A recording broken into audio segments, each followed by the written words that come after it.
Hey, Yowl.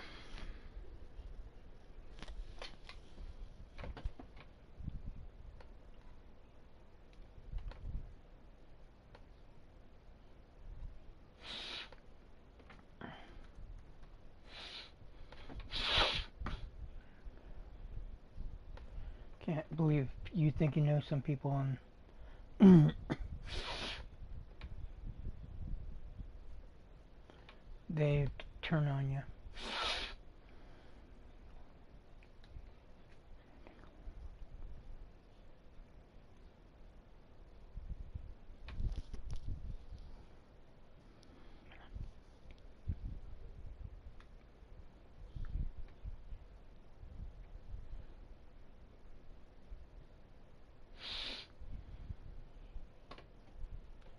That was going to be the rulers of the New World Order. What's he on about now? And was groomed, and they were bred into these families, um, and was groomed and raised during their childhood to participate in satanic rituals, and that they would be part of the elite bloodlines, the 7 bloodlines that was going to be the rulers of the New World Order. Now, I was talking to one of the ladies. It wasn't Arizona Wilder. It was somebody else. But this woman, she had an affair with Fritz Springmeier, and she knew Doc Marquis. And she said Doc Marquis has what's called dissociative identity disorder. So while I'm talking and saying this, I'm going to let you pick me out a topic to talk about in the time that we have. I know I'm short on time, but I just figured, I just got done doing these radio broadcasts with Southwest Radio, so I'm going to let people pick out what they want to talk about. Send an email to pastormikeonline@gmail.com. It's right down here. pastormikeonline@gmail.com on a question that you have about something in the Bible. Don't send me a video to watch. I can't watch it right now. Ask me a question about something in the Bible. All right, and I'll be monitoring that email address. Meanwhile, back at the ranch, I just remembered that Doc Marquis is the one who called me and asked me if I would speak at this conference in Dallas, and I said, yeah. He's such a So hypocrite. anyway, before all of that happened, this lady had called me, Hold on. and I I gotta check something. recognized her name as being one of these people that supposedly were in one of these 7 Illuminati bloodline families, like the Collins family, and I don't know what all else, and that they suffered, according to them, and part of this, I believe, ritualistic child abuse, child sexual abuse. Now, during the course of the conversation, she mentioned Doc Marquis' name and said that he had a psychological or psychiatric or psychotic disease called dissociative identity disorder. We used to call it paranoid schizophrenic multiple personalities. Now it's called dissociative identity disorder. If I want this. I've had experience Dungeons and Dragons, in dealing with dissociative identity disorder Lego set though. by way of a young lady that What? family in our church took in as a foster child. She was in her mid to late teens What? at that time. She really liked Lisa and I, and That's not bad though. she had asked at one time if she could stay with us for part of the time, What the and we fuck? talked with the family, and they were all fine with it, and so on. And I kept noticing that she would sometimes she would talk baby talk, sometimes she would just flip right in front of you and be this really mean looking person.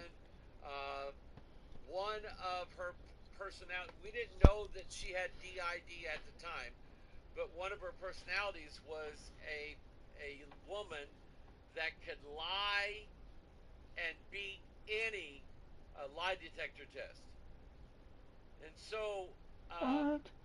and it come out years later that the reason she was that way was because as she was growing up, she never really knew her dad because her dad had been murdered.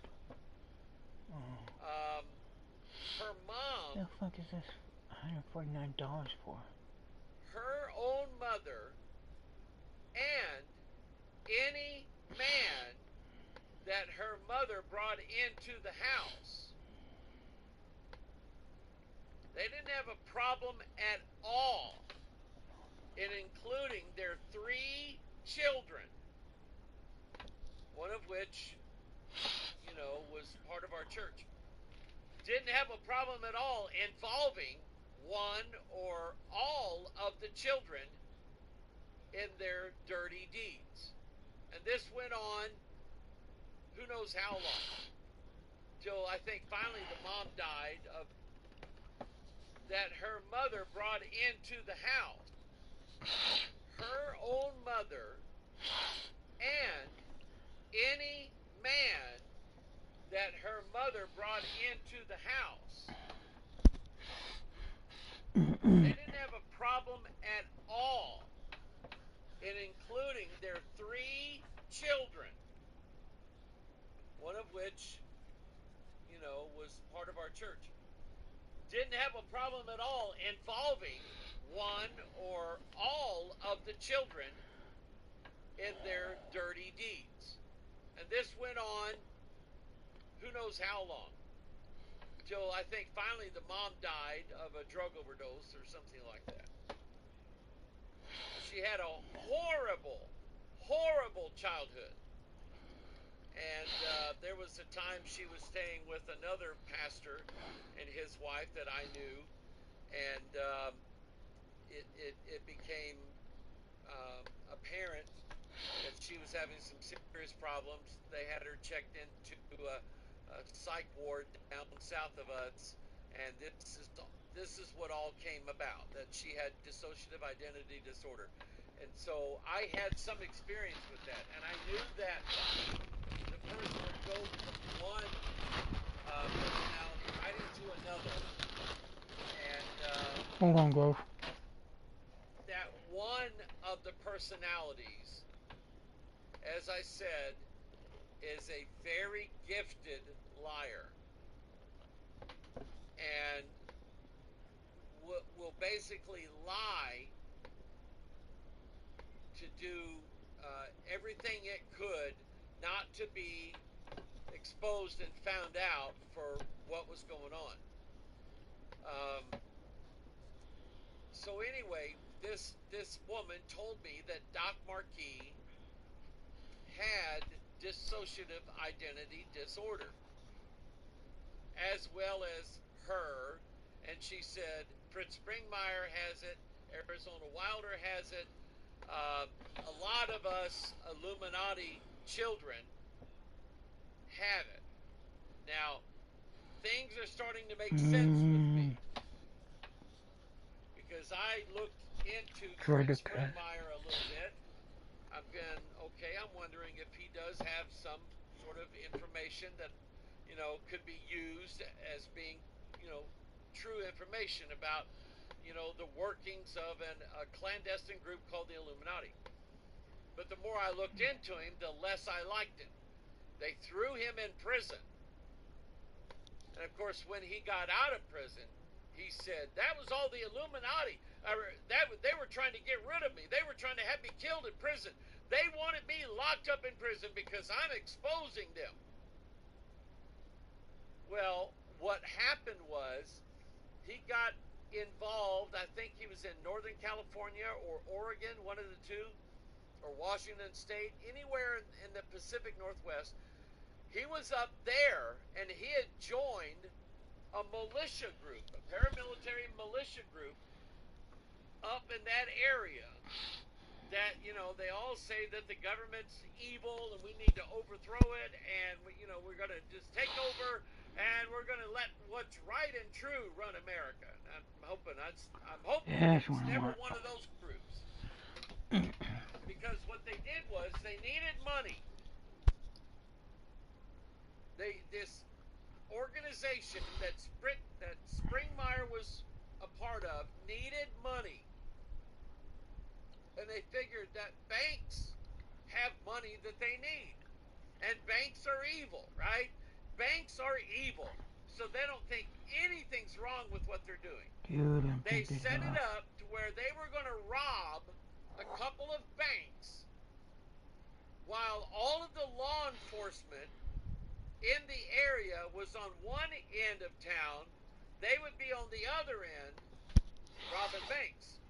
And what they did was they bought the material, they set it up, and on one end of town, they blew up Excuse me.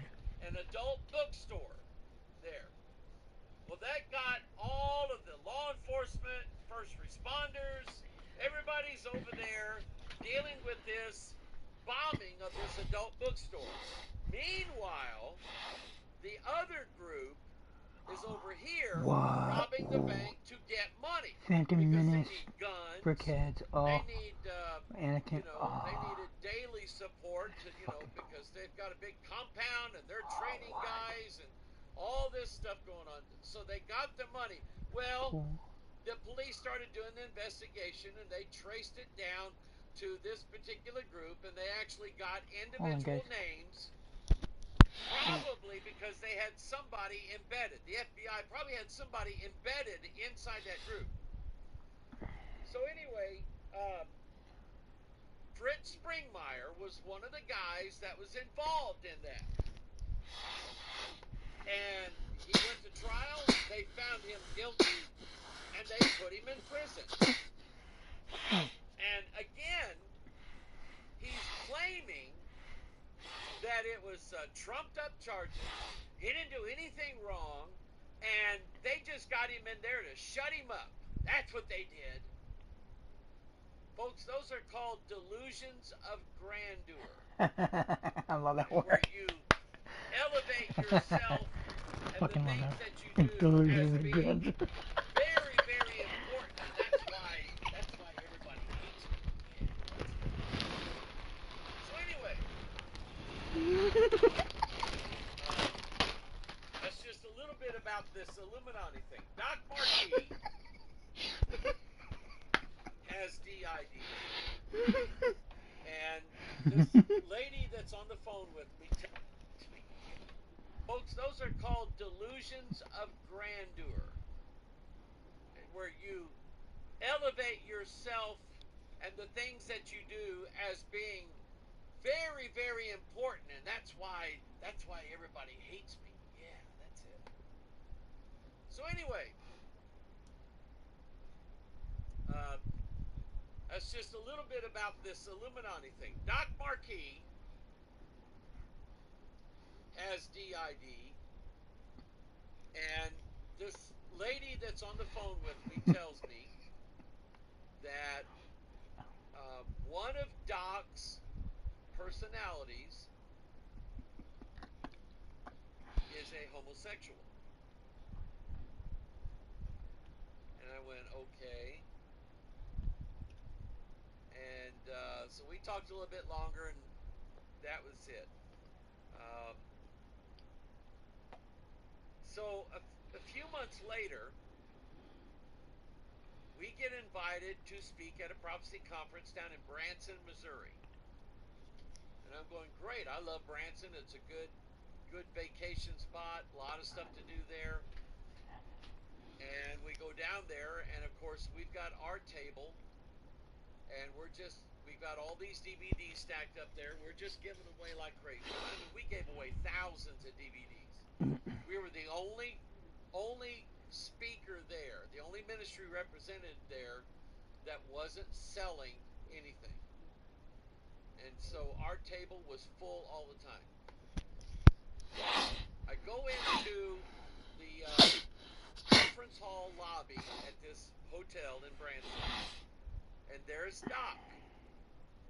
And he knows me. He called me one time and made contact with me, and he said, Pastor Hoggard, I really love you, and on and on and on. Okay. Now, you have to remember, I've already heard this from a friend of his. And Doc just is there, and he's setting up his table, and there is a young man, I would say about 20 years old, and Doc introduces him as his friend and traveling partner. And I looked at Doc, and I looked at this young man, and I went, okay,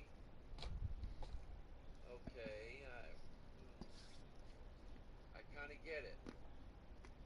So, I didn't say anything, didn't make a big deal about it. Could be wrong, and so I don't want to take the wrong conclusion.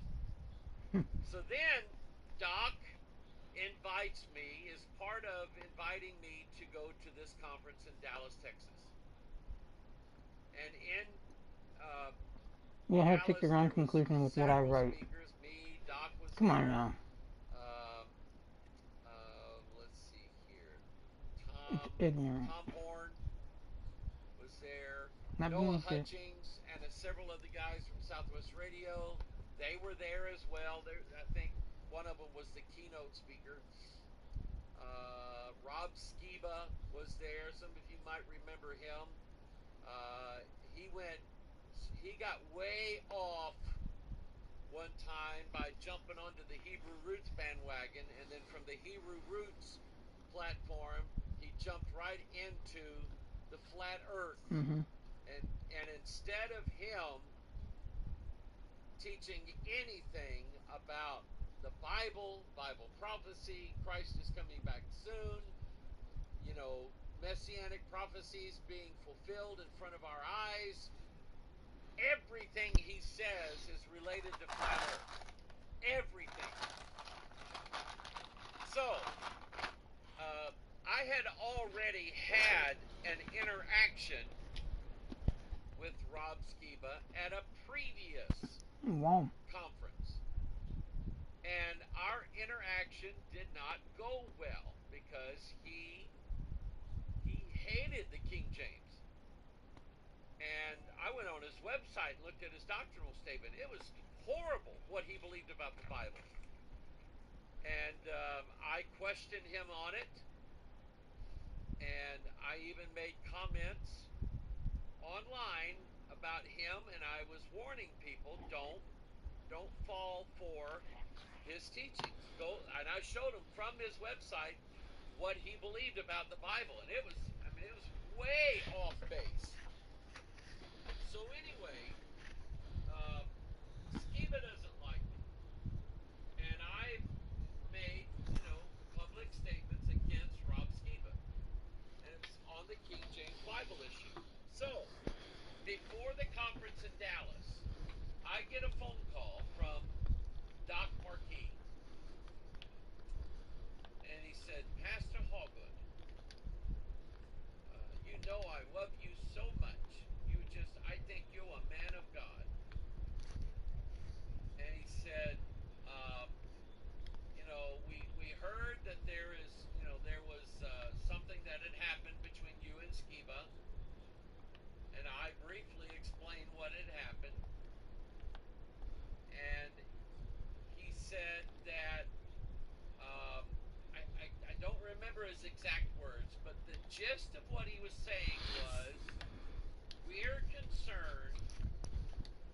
that you're going to bring up the Bible issue and try to use your time of speaking to bring people over to your side of believing in the authorized Bible. And he's trying to be political. He's trying to be like he's on my side. And, Pastor Hogan, I love you. And, I just think the world of you. And, your doctrine and everything you say, I just love it. And I'm just kind of, I'm going. At one point, I asked him, Doc, let me ask you a question. Who told you to call me? Oh, nobody. Nobody told me to call you. I'm just checking. And I'm like, what do you have to do with this conference anyway? I mean, I know your name is on the list of speakers, but so is mine. But no one's asked me to call the rest of the speakers and ask them if they were King James. And I said, Doc, who told you to call me? Oh, no, nobody did. He said, I just wanted to make sure that the topics that you gave us that you were going to speak on, you're going to speak on. And I said, Doc, let me tell you this. I said, I am going to stick 100% with what I told you, the topics that I was going to speak on. I'm going to stick with that. I said, now,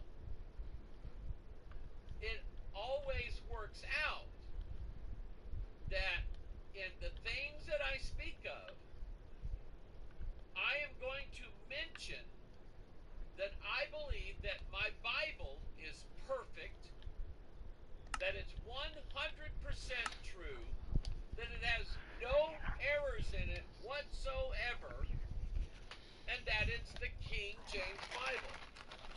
I said, now, if you have a problem with that, you let me know right now.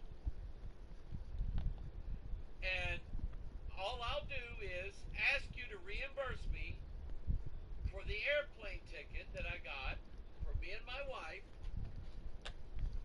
And I won't show up at your conference, because the last thing that I want to do with anybody is start a big fight over the Bible issue. I said, so you just let me know, and there'll be no hard feelings, but send me a reimbursement for my airline ticket. I've already bought it, and that way, if I cancel it, I'll at least have the reimbursement for it. And I won't show up, and I won't say a word. Oh no, Pastor Hogwood, we want you there. We want you there. We think the world of you. And I'm like, okay, but I'm pretty sure someone put him up to calling me. And so I've had that happen before, where people were afraid that I was going to say King and James in the same sentence, and they didn't want that. So that was basically the last time I ever got invited to speak at one of those big conferences. Okay, I guess I was on the blacklist after that. Never got invited back. And I'm fine with that. Because if they don't want me there, I certainly don't want to go there and create a bunch of problems. I don't. But if I get invited and no one tells me what I can and cannot say, I'm going. So, anyway, like I said, Southwest Radio has been good to me over the years, and appreciation and respect for Brother Noah Hutchings and the stand that he always took has always been foremost in my mind, and it's because of him and the staff, the current staff at Southwest Radio, that I still do things for them. Now, let's see if anybody, has there been anybody send an email? Let's see here. Let's see. Oh boy, we got a few of them here. Johnny or Joni, Joni or Johnny. What does the number 66 mean? Well, let's see here. Let's go to the Word of God, King James Bible. You can get the software, purebiblesearch.com. Download it for Windows, Linux, or Macintosh, and install it, and you've got it for free. First of all, 66 indicates to us the exact number of books that's in the Word of God. So we could rightfully say that 66 represents the Word of God. If we were to break down the number 6, let me do this. Some people say that 6 in and of itself is a bad number. It's bad. 6 is bad. 6 is the number for man, and man is evil. Well, not necessarily. We look at 1 Timothy 3:16. Let's count this. Without controversy, great is the mystery of godliness. God was manifest in the flesh,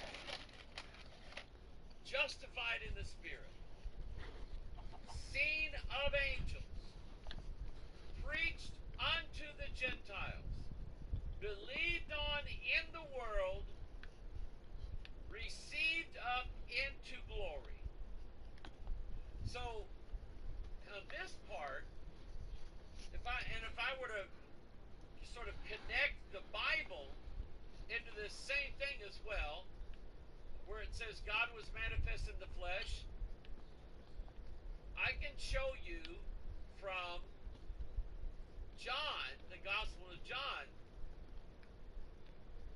where it says the Word became flesh. Let's see, where is it? And dwelt among us.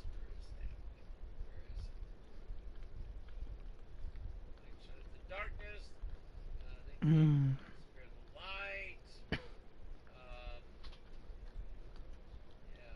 came in his own received him not. His received him, to them gave he power to become the sons of God, even to them who believe on his name. There it is, verse 14. And the Word was made flesh and dwelt among us. So the first thing that Paul mentions in 1 Timothy 3:16, when he says this, calls this the mystery of godliness, God was manifest in the flesh. And right here, that's what it says. And the Word was made flesh and dwelt among us. We beheld his glory, the glory as of the only begotten of the Father, full of grace and truth. We could also say that the book of Isaiah, we know, has 66 chapters in it, and it does seem to be a model of what the Bible is to look like. When you are reading through Isaiah and you get to Isaiah 40, Matthew is the 40th book of the Bible. So right here you have comfort ye, my people, saith your God, speak ye comfort to Jerusalem, and cry unto her that her warfare is accomplished, that her iniquity is pardoned, for she hath received of the Lord's hand double for all her sins. voice of him that crieth in the wilderness, prepare ye the way of the Lord, make straight in the desert a highway for our God. That is precisely what John the Baptist preached in Matthew, which is the 40th book of the Bible. Isaiah chapter 40 basically is a foreshadowing and a prophecy concerning what was going to take place in the 40th book of the Bible. So I would say that just on its surface, the number 66 represents God's communication with man.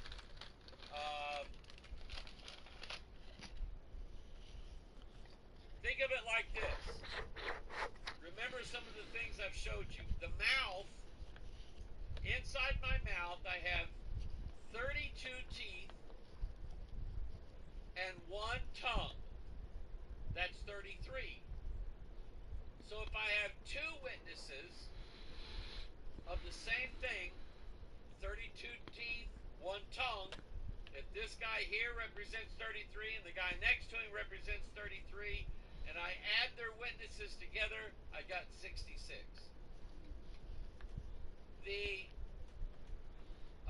The spinal column.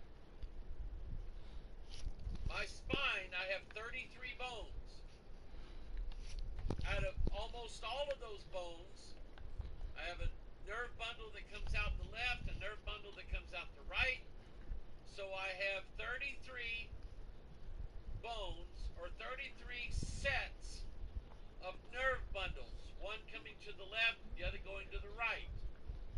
So when I have 33 sets of nerve bundles that give the body direct access to the brain, or giving the brain direct access to the body so that the brain can tell my arm to do what it's doing right here. Okay? My brain is telling my arm to do all of these weird things. It can do it with this hand too, okay? Do the wave. That is 66 nerve bundles coming from the head down to the body. It was always meant to be that these 66 packages of nerves was going to be how the head speaks to the body, how Christ speaks to the church. The menorah, the candlestick that is in Moses' temple or Moses' tabernacle. You have these 7 pipes, which are the 7 spirits of God. Each one of those candles at the top is a branch coming out of this main branch, going out. There's 3 on one side and 3 on the other, and 1 in the middle. That's 7. See, those are the 7 spirits of God. But also, on each one of those candlesticks or pipes, that if you want to call them that, on each one of those, there's a set of decorations. There's 3, 6, 9 on each pipe on the outside. There's 3, 6, 9, 12 on the middle one. If you were to take the number of decorations from an almond tree on the left side of the candle, add to it the middle one, make me the you have man that you want 39 me to decorations. be. Then when you add to that the decorations on the other side, you end up with 27 over here. 39 plus 27 equals 66. And I don't have my woo sound effects, but anyway, that's what you have. Okay? Oh, I love this stuff. Blesses my heart. I love this stuff. So anyway, I would say that the meaning of the number 66 would have everything to do with God and how He speaks his people. Now, again, some people say, well, man was created on the sixth day. Yeah. But also, six is a number for preparation. In Genesis 6, we have the sons of God marrying the daughters of men. That's not too good. But that facilitates then God directing Moses to spend time and prepare by building an ark and filling it with food and bringing all the animals in. Six is a number for preparation. So anyway, hope that answers your question. Let's see here. Let's find another one. Okay, we did that one.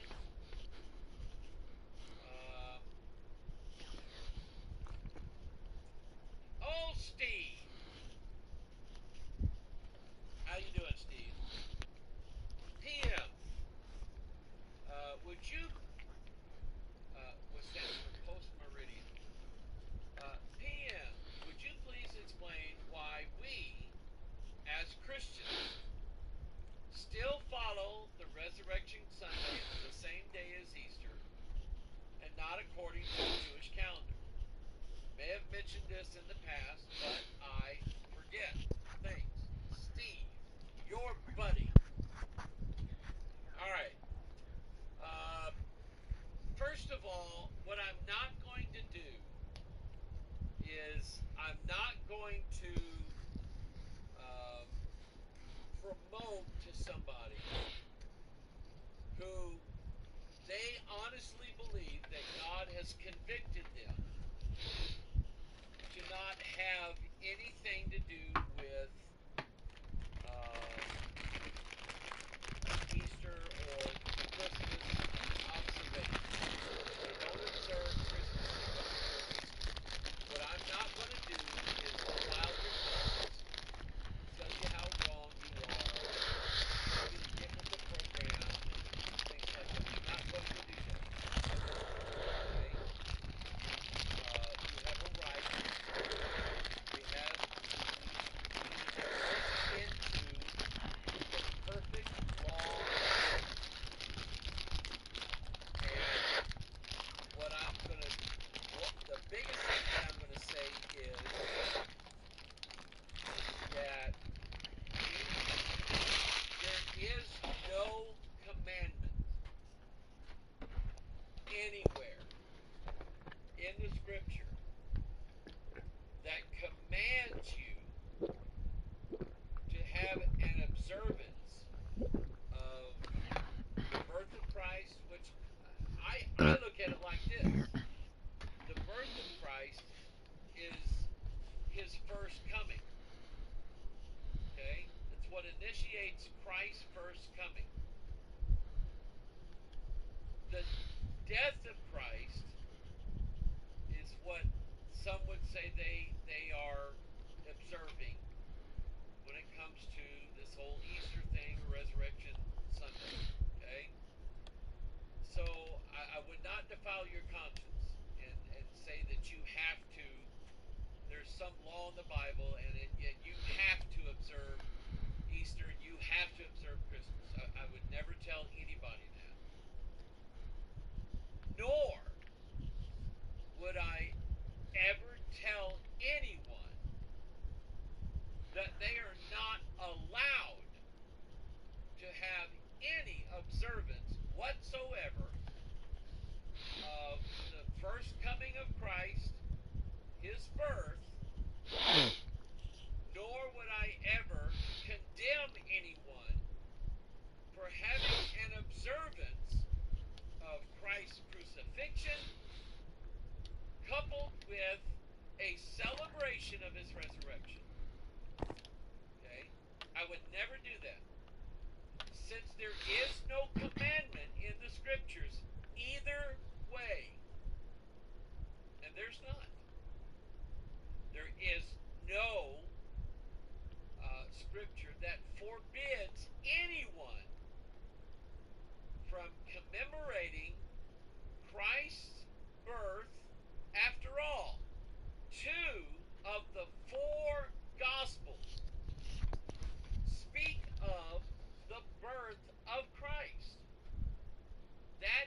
itself makes it significant because it's spoken of by two witnesses. Okay? So, I would never tell anybody, you do what? You observe Easter? You had Christmas? Oh, you pagans. You pagans are going to hell, man. I'm telling you, you are. That's called legalism, is what it is. The people who first really tried to drive that home, or uh, tried to infiltrate into Christianity this doctrine that if you had any observance of Christ's first coming or any observance of Christ's death and resurrection, then you were a heathen, you were a devil worshiper, and you are going to hell. And I'm talking about guys like Herbert W. Armstrong, Garner Ted Armstrong. Let's see, who else was doing this? I don't remember all of them.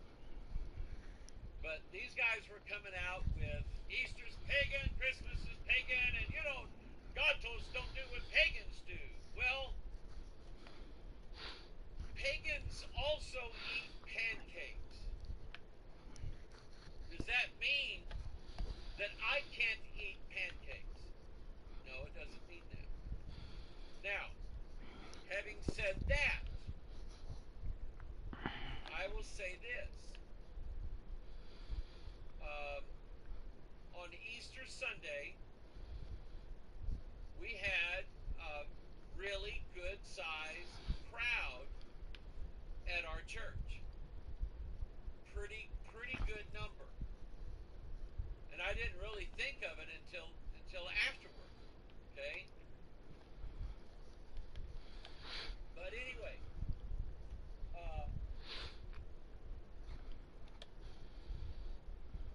suffice it to say that most people in America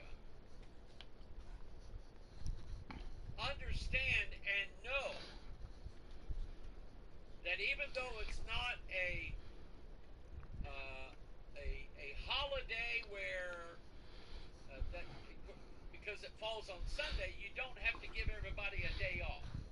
The banks don't close on Easter. The banks are automatically closed every Sunday. Okay?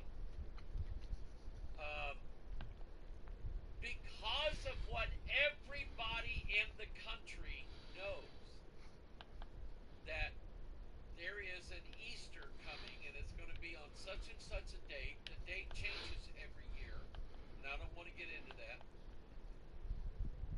But because that's the expectation that everybody has, and if they were to ever ask someone, if somebody was to ask me, in fact, I shared this story, was standing in line at Walmart pharmacy one time, this several years ago, and they were talking about that particular day being Good Friday. And there was this young guy standing there in front of me, and he said, "What is Good Friday anyway?" Well, obviously this young man's never been to church. So either that or he's Catholic. Anyway, so I explained, I said, it is the day that many Christians, I didn't say all of them, that many Christians observe as the day, and God just opened this door open for me right here. This young man, I don't know him from Adam. Hopefully what he heard from me made him curious enough to go look into it.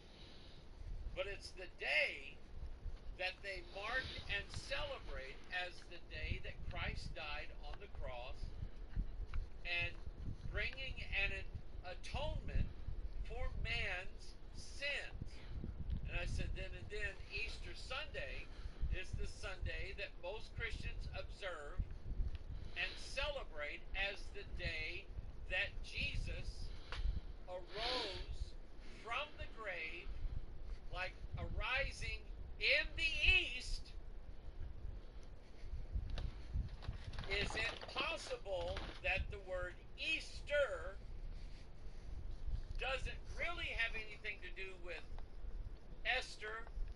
Ishtar, but that it has something to do with him coming in the east.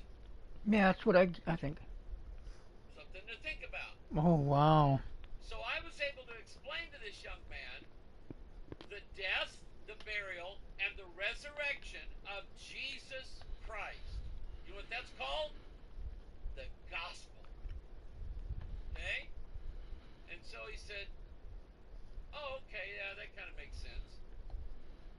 Now, what I'm saying is, there is an expectation by basically everybody that Easter has something to do with Christian religion.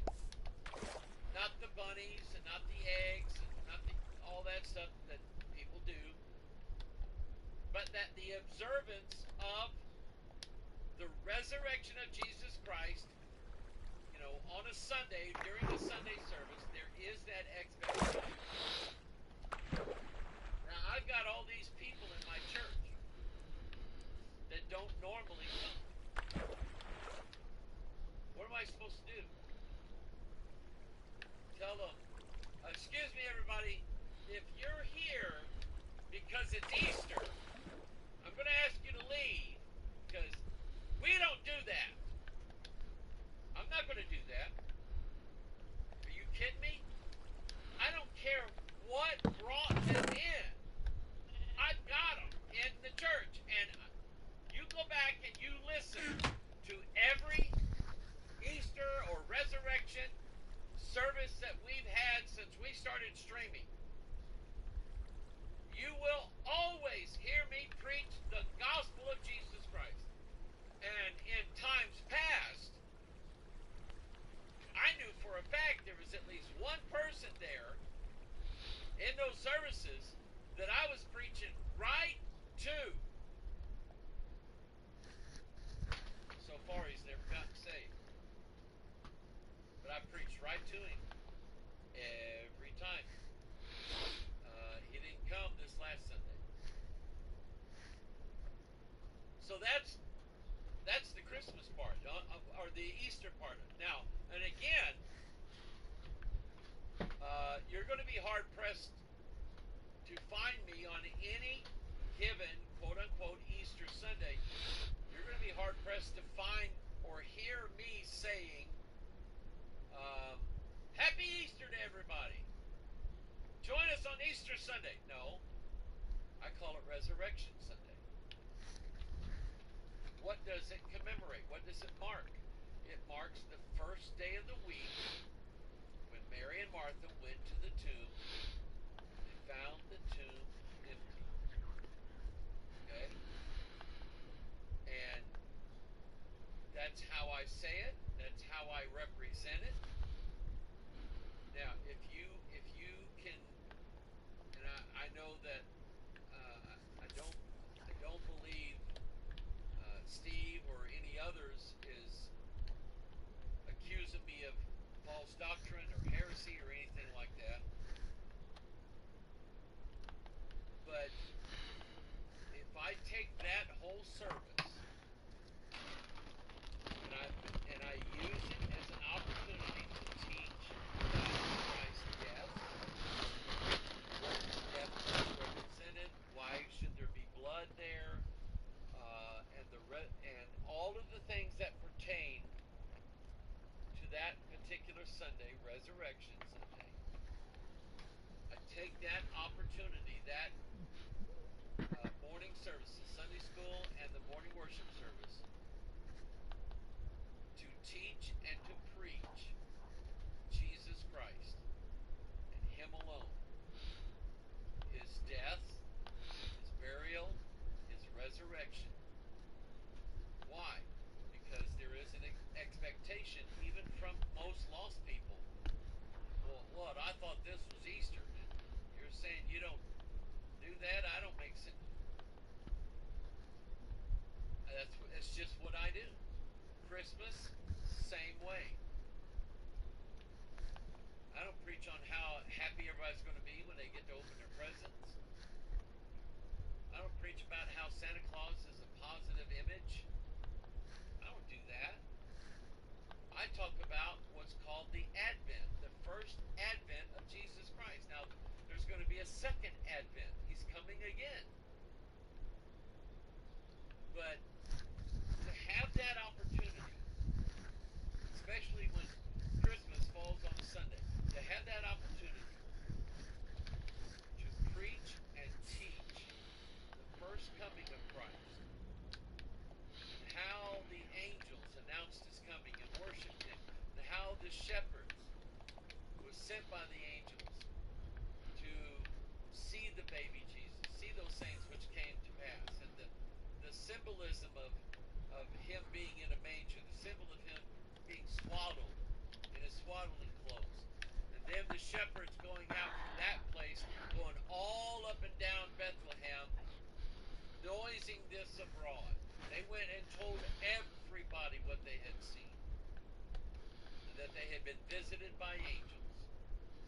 Again, you're not gonna hear me wishing everybody, I hope you get all the presents that Santa Claus has for you. You don't hear me talking like that. I know, right? I keep it, and sometimes I will say Feliz Navidad instead of Merry Christmas. The reason being is I kind of don't like the word Christ Mass. I don't like it. So It's if one I S. say Feliz Navidad, that is a lot more accurate. Feliz means happy. Navidad refers to his nativity. Where was he born from? Nazareth. So Oh, I love that song though. anyway, that's Feliz my Navidad. take on it. Feliz I'm not Navidad. saying every preacher Feliz is like Navidad. that. But that's why I I do wanna wish you a Merry what I Christmas. do. Is I take the opportunity of the times that come into our lives, and I take the opportunity to preach what they're supposed to be about. Easter Sunday is supposed to be about Christ risen from the dead, having victory over the cross itself. Lyrics. Then when it comes to Christmas, same thing. It's the opportunity to tell everybody who it is that came into the world, and it was Jesus Christ. And why is he coming? Is this prophesied in the Old Testament? So on and so on. And that's just how I do it. And like I said, there's an expectation from lost people that this is some sort of religious holiday. So instead of hiding under a bushel and refusing to come out simply because it's December 25th, to me, it does the gospel an injustice. That's sort of how I feel. All right? Listen, I apologize I got to leave so soon. Not giving you much today, but in a busy schedule today. And I hope you've enjoyed being. I hope you've enjoyed being sharing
because of what.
Oh, Fallout lore.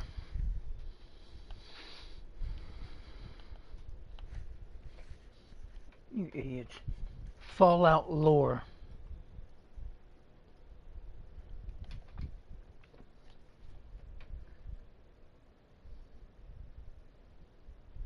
Mm.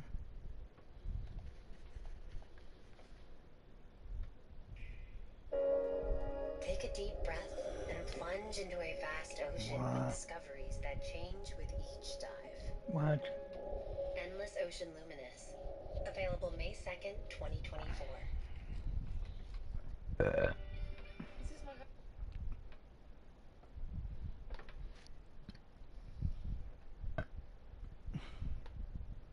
Hold on. Endless ocean map. As well as balloons surround the entrance of Vault 76, as its residents are out there trying desperately to rebuild America, forming groups amongst friends, fighting against terrifying creatures. Vault 76 would be remembered as one of the first vaults to open since the Great War and the start of the rebuilding process.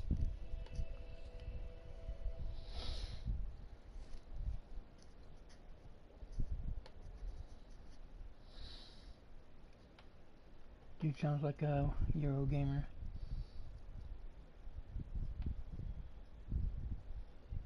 As well as balloons surround the entrance of Vault 76, as its residents are out there trying desperately to rebuild America, forming groups amongst friends, fighting against terrifying creatures. Vault 76 would be remembered as one of the first vaults to open since the Great War and the start of the rebuilding process.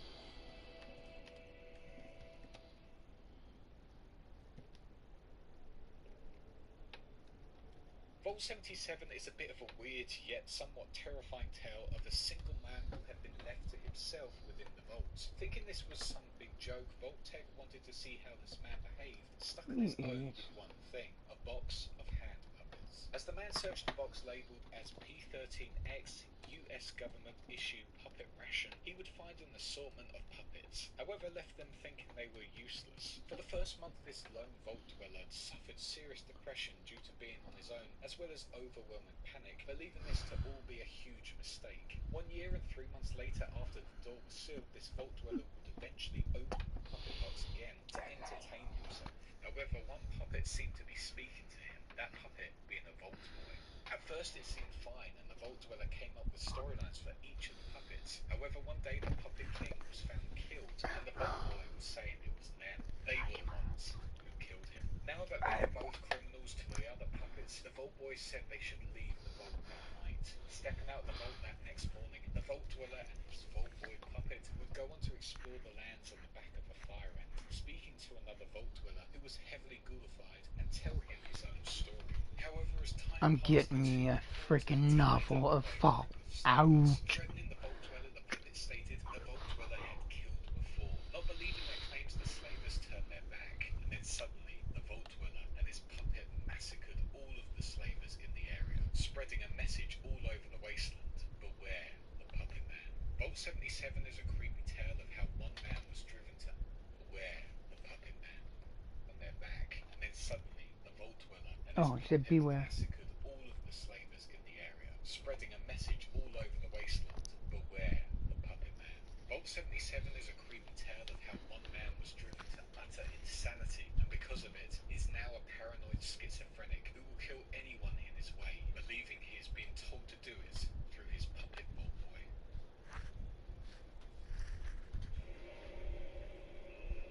Vault 79's contents were hidden to the world for a long time, located within a small shack out in the middle of nowhere, with access to it through a locked-off elevator. The original occupation number for this vault was 120 dwellers. That number was chosen because of the vault's location within the mining area, and 120 being the atomic number of gold, which the vault would also be used to store and protect when in operation. The vault was under the command of the military forces from Fort Knox, with the sole purpose of rebuilding the United States of America economy. Whilst this vault was incredibly hidden from the rest of society with security surrounding the grounds, it wasn't long before its secrets were revealed by a few of the soldiers working near there. In July 2072, some of the soldiers working there stole millions of dollars and went gambling in Las Vegas. The rest of the forces found this information, and a shootout occurred within the Ultralux casino to silence them and take back what they stole. Only one survivor remained, that being Sergeant Catherine Montgomery, who had been staying within the Lucky 38. Here she escaped the city after being labelled as a Chinese spy and ventured to Texas. However, sadly, the boat she was escaping on was destroyed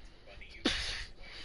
However, all of this commotion led to more people seek out what was at the vault. However, anyone who went to seek out this vault was killed in the process, with Flavia Stabbo, another interested party, being buried in a shallow grave near the vault's entrance for trying to get into it and revealing its true location. As the war came, the vault, like all the others, was sealed up with its inside waiting for the message from the outside that the gold deposits were needed. But during their lockdown point, a mutiny took place, being led by a Secret Service agent nicknamed Shorty, killing most of the other inhabitants. By 2103, rumours of this vault and its treasure drew people everywhere as they wanted the gold for themselves. As the vault was finally raided, those who took part in it would be rewarded by the remnants of the vault's Secret Service, with them also being able to tell the tale of what was in Vault 79.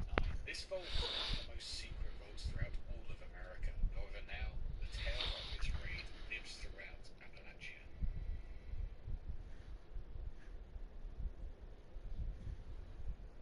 Vault 81 is a bit of a misleading vault, and is like many of the other ones on this list analysed. At first, when entering this vault would look like a standard control vault that would be a nice peaceful existence for the vault dwellers living there. However, this wasn't the case. In fact, Vault 81 had an experiment taking place here that was not told to the residents once again. The sole purpose of this vault was to research diseases and antibodies with an emphasis on potential mutations in heavy radiation. Here, Vault Tech isolated the 96 residents within the vault from the experiments taking place, using them as guinea pigs for their trials. So many processes were put in place to make sure the vault dwellers were not contaminated or spread what they had to the outside world.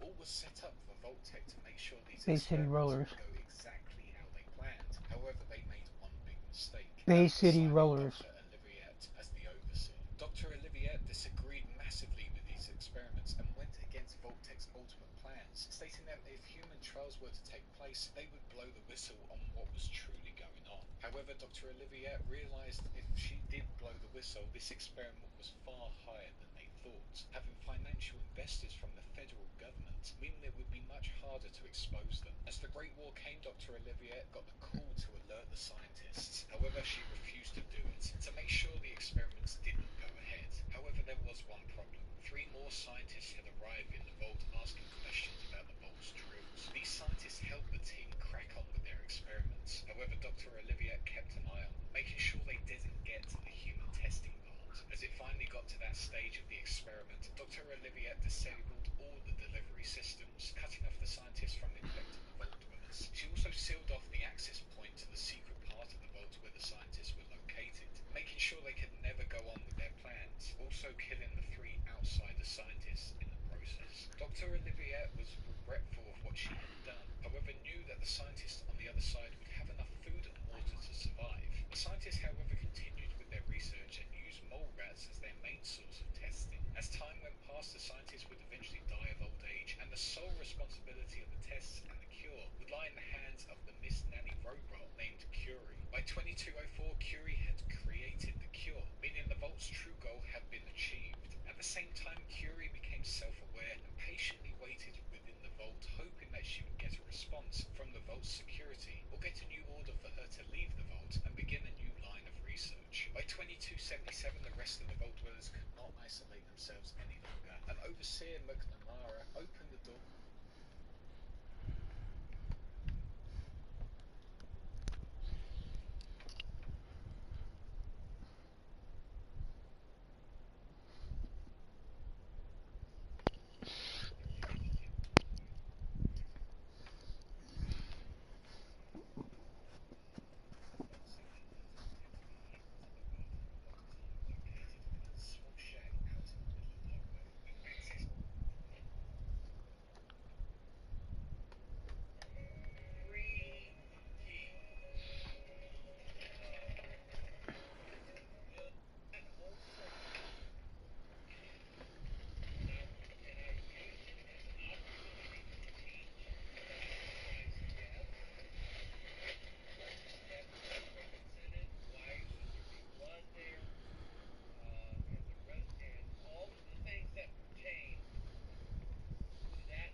Oh, I'm dead. There is an Easter coming, and it's going to be on such and such a date. The date changes every year, and I don't want to get one of those candlesticks or pipes that if you want to call them that.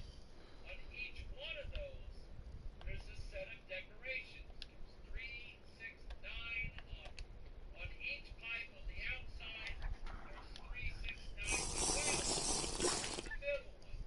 If you were to take the number of decorations from an almond tree on the left side of the candle, What's up, y'all? add to it the middle one, you have 39 decorations.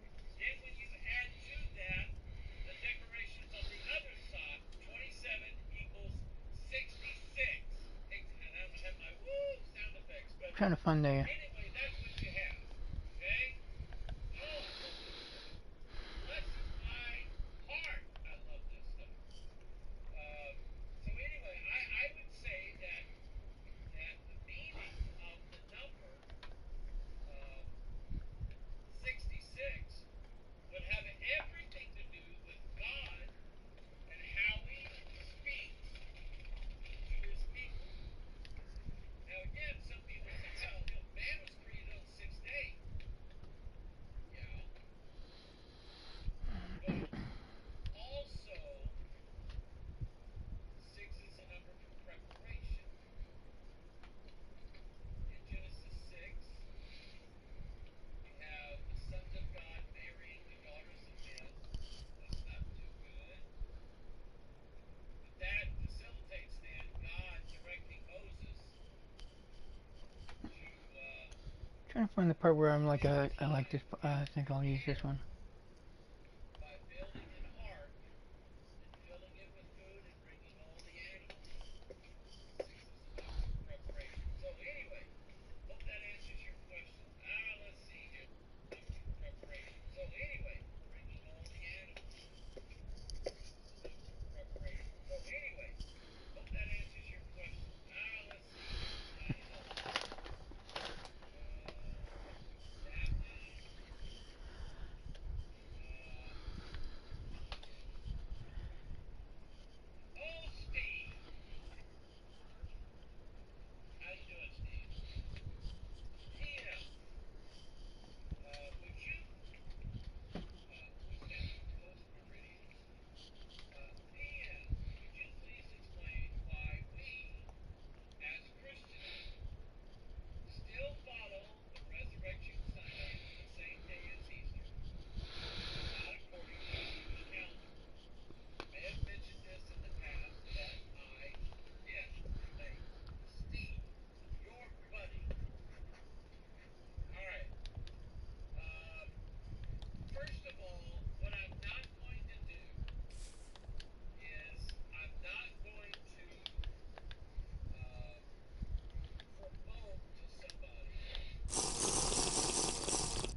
as well as balloons surround the entrance of Vault 76, as its residents are out there trying desperately to rebuild America, forming groups amongst friends, fighting against terrifying creatures. Vault 76 would be remembered as one of the first vaults to open since the Great War, and the start of the rebuilding process.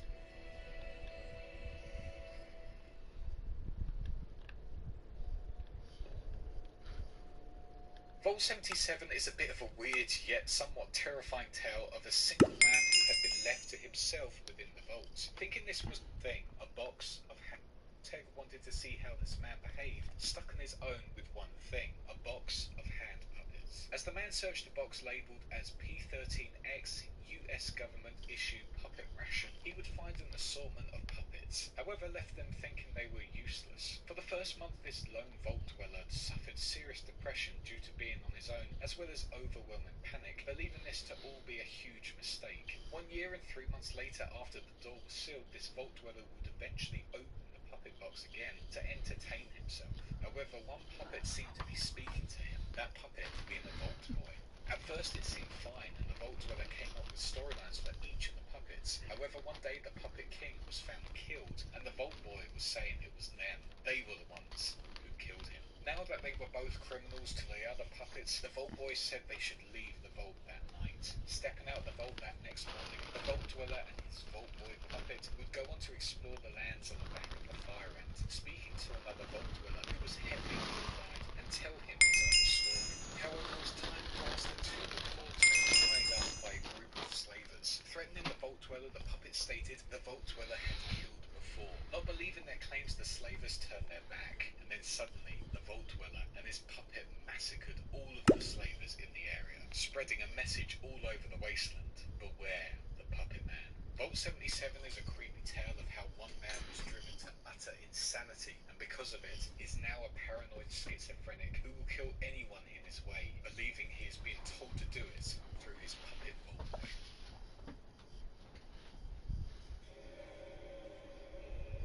Vault 79's contents were hidden to the world for a long time, located within a small shack out in the middle of nowhere, with access to it through a locked-off elevator. The original occupation number for this vault was 120 dwellers. That number was chosen because of the vault's location within the mining area, and 120 being the atomic number of gold, which the vault would also be used to store, and 120 being the atomic number of gold, which the vault would also be used to store and protect when in operation. The vault was under the command of the military forces from Fort Knox, with the sole purpose of rebuilding the United States of America economy. Whilst this vault was incredibly rebuilding the United States of America economy. Whilst this vault was incredibly idiot.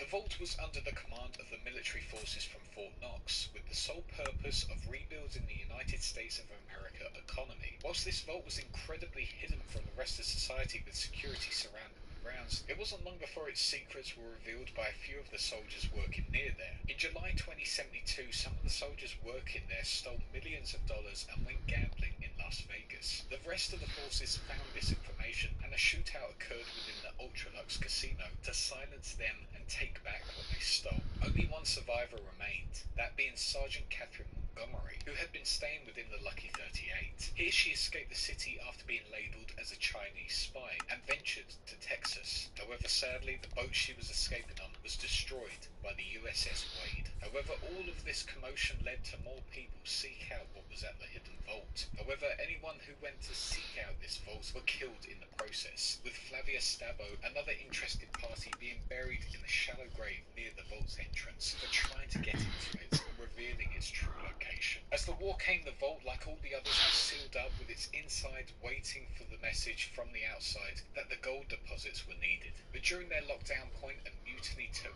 place, being led by a Secret Service agent nicknamed Shorty, killing most of the other inhabitants. By 2103, rumours of this vault and its treasure drew people everywhere as they wanted the gold for themselves. As the vault was finally raided, those who took part in it would be rewarded by the remnants of the vault's Secret Service, with them also being able to tell the tale of what was in Vault 79. This vault was one of the most secret vaults throughout all of America. However, now the tale of its raid lives throughout Appalachia.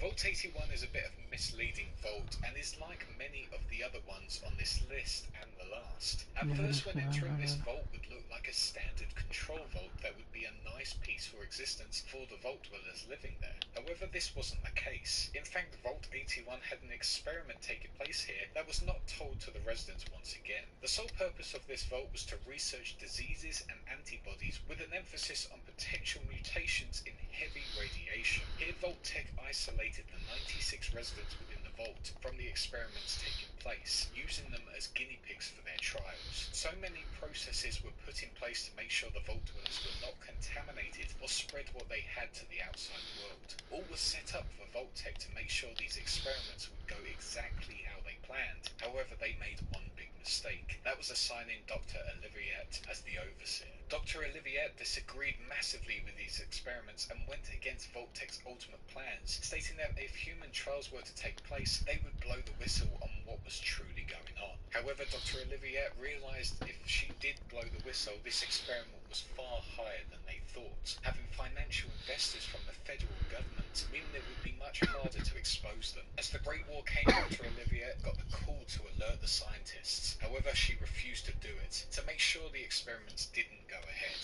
However, there was one problem. 3 more scientists had arrived in the vault asking questions about the vault's drills. These scientists helped the team crack on with their experiment.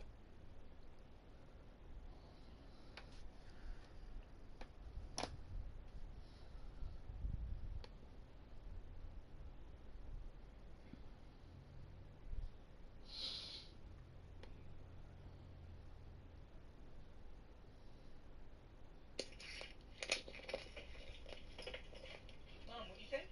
They're gonna get a different battery. It'll use hot. Tell her for her. Lawnmower?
Oh, you fucker.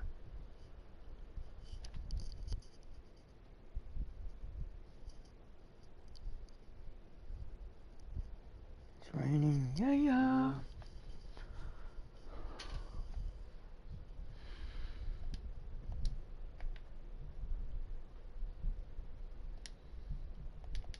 Oh, hell yes.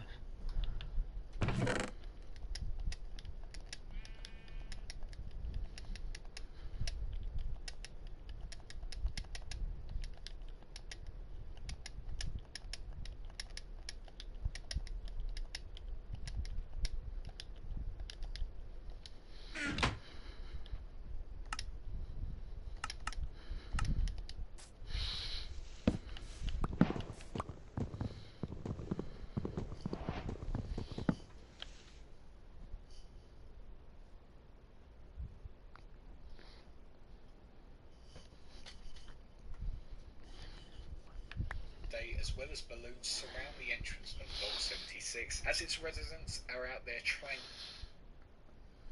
a call to alert the scientists. However, she refused to do it, to make sure the experiments didn't go ahead. However, there was one problem. 3 more scientists had arrived in the vault asking questions about the vault's drills. These scientists helped the team crack on with their experiments. However, Dr. Oliviette kept an eye on them, making making sure they didn't get to the human testing part. As it finally got to that stage of the experiment, Dr. Oliviette disabled all the delivery systems, cutting off the scientists from infecting the Vault Dwellers. She also sealed off the access point to the secret part of the vault where the scientists were located, making sure they could never go on with their plans, also killing the 3 outsider scientists in the process. Dr. Oliviette was regretful of what she had done, however knew that the scientists on the other side would have food and water to survive. The scientists, however, continued with their research and used mole rats as their main source of testing. As time went past, the scientists would eventually die of old age, and the sole responsibility of the tests and the cure would lie in the hands of the misnaming robot named Curie. By 2204, Curie had created the cure, meaning the Vault's true goal had been achieved. At the same time, Curie became self-aware and patiently waited within the Vault, hoping that she would get a response from the Vault's security, or get a new order for her to leave the Vault and begin a new line of research. By 2277, the rest of the Vault Dwellers could not isolate themselves any longer, and Overseer McNamara opened the doors for the first time to make trade links, as they were quickly running out of resources. This event helped the Vault Dwellers to make vital repairs to their deteriorating vault, as well as bring in more food and medical supplies. However, a lot of the Vault Dwellers detest this decision, as they had a very xenophobic mindset, distrusting anyone who stepped foot in their precious home. By 2287, the Vault continued to let in a small selection of individuals to make trade, but still kept isolated from the outside world. Within this year, however, one individual named Bobby DeLuca would discover the secret part of the vault where the scientists once were and ventured in, revealing all of the diseased mold rats who inhabited it. Another individual named Austin would be bitten by these diseased rats, leading him to need immediate treatment, forcing someone to go and find the cure the scientists had been working on. Whilst in the end, Vault 81's experiments didn't fully go ahead, the secret vault with all its experiments still remains, and with it, a cure to the many diseases the scientists were playing with over the many years they inhabited it.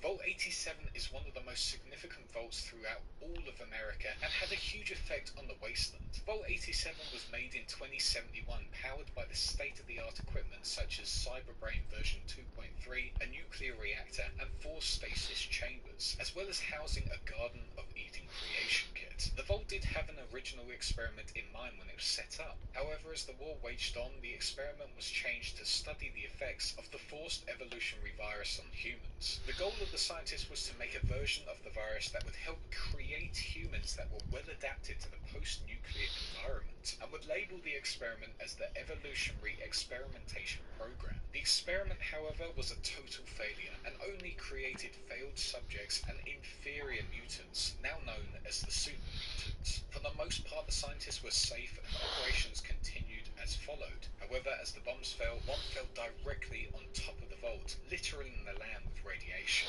After this, some of the specimens broke free and started to attack all of the scientists and security forces within the vault. Eventually, the human inhabitants were wiped out by the mutants, as the mutants ventured out into the wasteland. Their sole goal now was to preserve their species, as they were completely sterile because of the experiments. The mutants would go out of their way to capture humans and subject them to the FEV virus to make more for their society. This would happen for decades as more and more mutants roamed the lands all over America. By 2277, the vault was in a state of disrepair. Maintenance was not taking place, and parts of the vault were completely collapsing, sealing off certain areas. On top of that, any human that were to venture into this vault would be hit by overwhelming amounts of radiation that would certainly kill them, especially within the heart of the vault where the Gek lies. Once again, Vault 87 is another example of how experimenting on humans for the purpose of war only leads to more problems later down the line.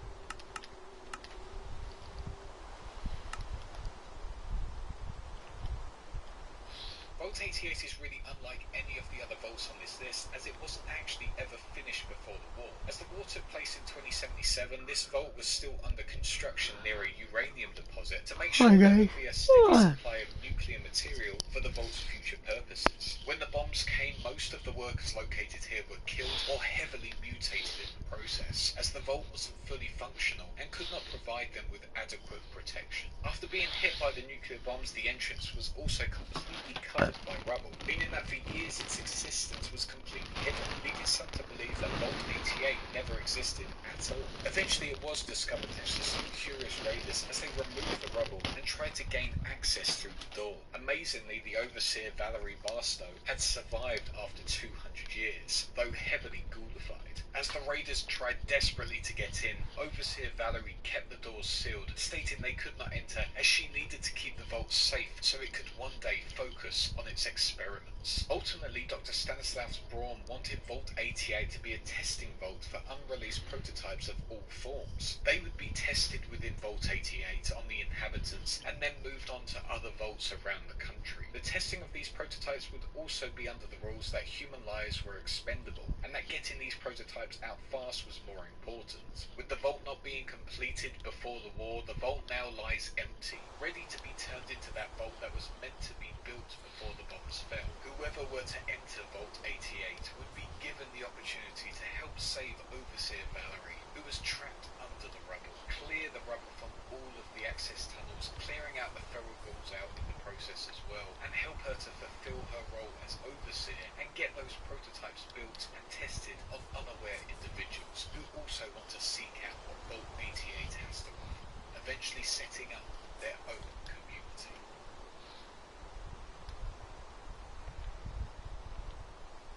Vault 92 was set up for those obsessed with music. This vault was designed to hold 245 occupants for 100 years and was supplied with a ton of sound equipment, musical instruments and recording gear to make it so that the musical legacy of the United States was forever preserved. Sounds amazing, right? Well, it had a second mission behind it as well, like most of the other vaults. When the vault officially closed on the 23rd of October 2077, the Overseer Richard Rubin would use the sound systems to filter white noise throughout the vault that would contain combat suggestions to the humans hearing these noises. The first tests were on the musicians isolated within sound booths, which worked with great effect as two of the dwellers located within the recording studio formed an inseparable romance. Due to this initial success, the range of the white noise was extended throughout all of the vaults to make sure it was fully working. The white noise was also accompanied with music to make sure the full broadcast could be spread to everyone and would feel more natural. The experiment worked even better with its effectiveness being noted as 100% with less than 1% margin of error. The scientists were thrilled with what they had found and congratulated each other for the achievement. However, not long after this, the first problem was visible. One musician suddenly went insane, murdering 3 other dwellers in a bloody rage. This musician had no previous links with violence or mental instability, and it became clear that the white noise could be the cause of this. But the professor in charge of all this saw the musician's change as notable for his research. Before he was killed, he showed increased strength, tenacity, and unflinching obedience to orders from authority. But on top of all that, it was also revealed that they had lost all higher cognition and motor control, and were experiencing nausea and dizziness. Eventually, more and more of these vault dwellers were experiencing these same feats. Fatalities were happening all over the vault, and the professor was begging the Overseer to abandon the project and restore order within the vault. After a short while, 30% of the vault's population were claimed to be clinically insane, and 35 were dead. The experiment was deemed a failure, and was claimed that the white noise had just turned the humans into mindless brutes. The remaining vault dwellers tried desperately to escape the vault, taking up arms against the others who had lost their minds. But the professor learned the truth of this experiment during this time. He found out that the Overseer was controlling all of it, boosting it into their sleeping quarters at night instead of just the studios. Deeming the Overseer to be insane, the professor faced the Overseer to hold him accountable for his crimes. To this day, the 92 is a crumbling mess with all of its maintenance crews dead. It is flooded and is void of any real human life. What could have been a great place for vault dwellers where they could make music together and embrace the old world sounds. This place was now a barren, littered place with the bodies of humans who went insane due to the Overseer's experiments.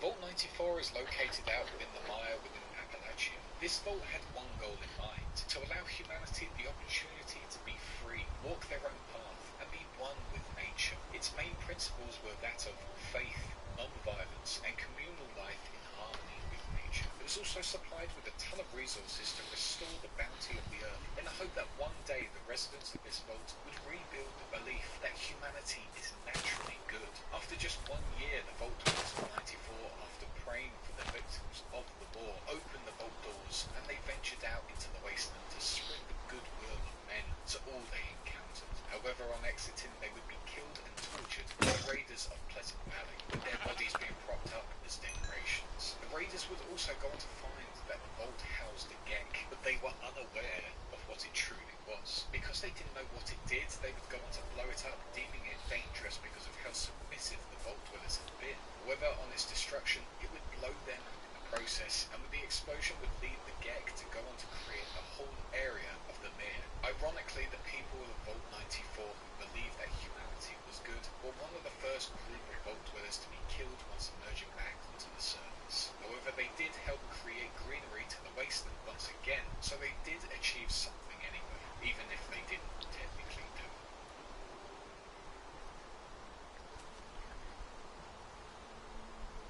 Vault 95 was designed for just 75 dwellers, and more specifically for dwellers who were addicted to drugs. This vault was set up to offer those individuals a chance to be rehabilitated, as well as sheltered from the upcoming war. Every day these vault dwellers would have meetings about their recovery, and the dwellers would go through a process of positive reinforcement and encouragement, making them feel like they were a family going through the same thing. By 2082, the vault dwellers were able to become clean, thanks to the overseer being a position of their therapist to some extent, with their idea of not to be considered a position of power, but rather a position of support and servitude. However, an undercover Vault-Tec employee named Gutierrez had a different goal. His plan was to open a secret stash of various addictive chems and alcohol sealed inside the living quarters. This was part 2 of Vault-Tec's experiment that was to happen 5 years after the vault door shut. As the stash of drugs was found, the dwellers went back to their old ways, becoming addicted again and extremely aggressive towards one another, with deaths happening all throughout their community. By 2287, however, the faction of the Gunners had set up within the vault after fighting their way through and killing all of the remaining dwellers who remained there. The vault is in disrepair, and its goal of rehabilitation was completely in ruin. What could have been a great place to give people a second chance was once again ruined by Vault-Tec and their barbaric experiments.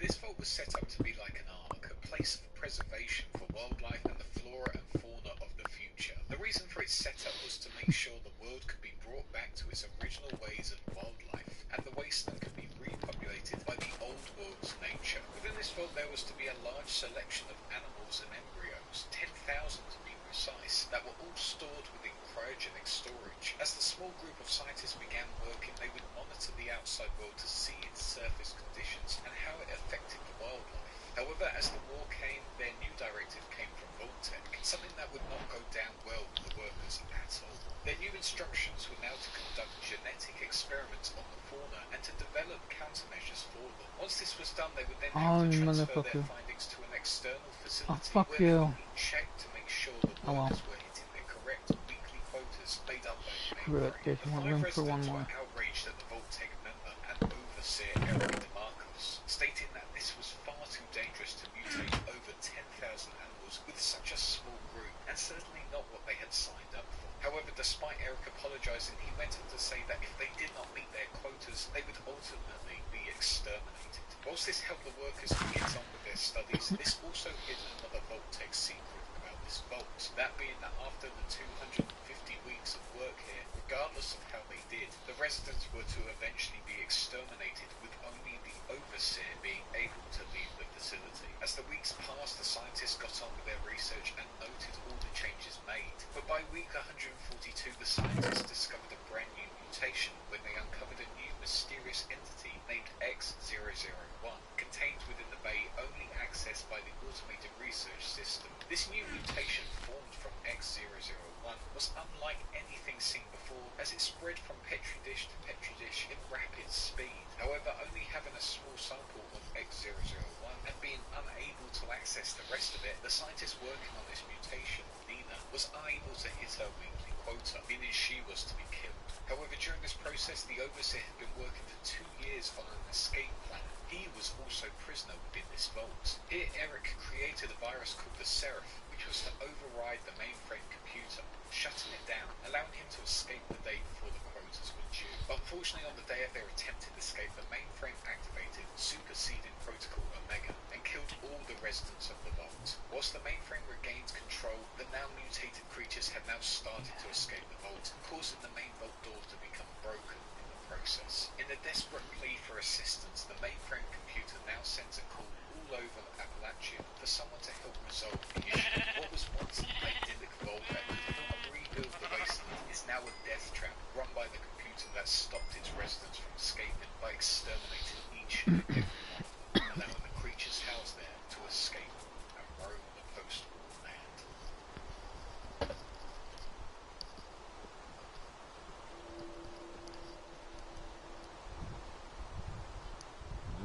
Arguably the most recognisable vault on this list, Vault 101 was a simple vault that looked to be once again a standard control vault. However, this was not the case. In fact, Vault 101 had an experiment, but an extremely subtle one that not many people noticed, which was as intended. The experiment here was to stay closed indefinitely in order to study the role of the Overseer when the vault never opened. This, however, did not benefit the gene pool at all, as it would lead to inbreeding if they were to be isolated for so many years. It also later on led to the Overseer being seen as almost a dictator-like figure, with one of the questions of the GOAT exam showing just how much he liked to control things. This experiment to keep the vault closed forever failed multiple times over the years. The first and second Overseers of the vault did their jobs perfectly, and the second one even made sure that the vault's mantra was, "We are born in the vault, we live in the vault, and we die in the vault," something that remained in the vault society to this date. However, in 2241, the new Overseer went against those rules and favoured outside contact, assembling a team led by Anne Palmer to venture the land and find mutations along the way. Eventually, on the 10th of February 2241, the first team from Vault 101 ventured out and visited the town of Megaton, collecting samples of the outside world to study in their labs back in Vault 101. By 2258, some of the Vault dwellers who ventured out to Megaton returned to Vault 101. However, the Overseer that had allowed them to do so had now gone and had been preceded by Alphonse and Rodolfo. This brought about a new age of Vault 101, where it would turn into a police state to make sure no one ever left the vault, returning it to its original plans. During this time, a man named James ventured to Vault 101, seeking shelter with his new child after losing his wife in the birth process. James convinced the Overseer that he would be their new physician if he let them in. Eventually, he was allowed entrance and was assigned Jonas Palmer as his assistant. But people were still escaping the vault to head to Megaton, forcing the Overseer to take action, scaring people into thinking the outside world was too dangerous and that his voice was the only voice of reason. By 2277, society had gone back to its original ways, fearing leaving the vault and remaining inside as per the original Vault-Tec directive. However, in an attempt to bring about clean water for the whole wasteland in what was known as Project Purity, something James's wife worked with him on, James left his now teenager alone in the vault and escaped to make a dream a reality. This put the whole vault on lockdown, with Jonas being killed in the process for helping him escape. In a mass panic, the Overseer's daughter, Amata, wakes James's child and tells them they need to escape as well. With no other option, the 19-year-old breaks through and ventures to the surface, becoming the lone wanderer. To this day, Vault 101 is still operational. However, Amata has set up a rebel faction to make changes within Vault 101 and help it interact with the outside world. But whilst doing this, Vault 101 would get contacted by the Enclave, who wanted to gain entrance to the vault. Refusing entrance to the vault, Amata would broadcast a message out onto emergency frequency to the capital wasteland, in the hope that maybe the lone wanderer she helped escape Vault 101 will return and help their once home out from the paranoid, controlling Overseer who tried to kill their father as well as some of their friends.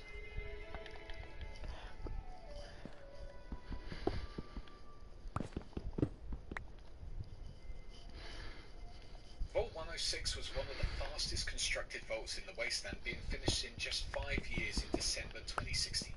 This vault was to house 160 occupants, with 95 being the test subjects and 12 being the researchers from Vault-Tec. The experiment was set to last for 12 years and 3 months from the moment of its sealing. This vault had a pretty clear experiment in mind. This was to pump psychoactive drugs into the circulation system 10 days after the vault door closed. Once this day came, all the procedures took place and the drugs were released into the system at 15:30 hours. Residents, however, were not told about this at all, and if they were to complain that something was wrong, they would just be told it was fine. This gas became deadly almost instantly. A lot of the vault dwellers became extremely relaxed and in almost comatose states. However, some became extremely aggressive and behaving bizarrely. After a while, most of the vault dwellers became highly aggressive, believing to see things that weren't there and killing anyone in their way. The security team who were told to handle the situation could not take on the highly aggressive individuals and died within the process. As time progressed, these drugs still filtered through the system, creating a purple haze and causing individuals to hallucinate things if venturing through. To this day, the vault is still active, with people attacking one another when in there, but its foundations are collapsing, and it won't be long before it completely falls. But if you were to enter this vault, you would be heavily affected by this drug, seeing things that aren't there, and most likely be attacked by someone else who is in an angry state or become aggressive yourself.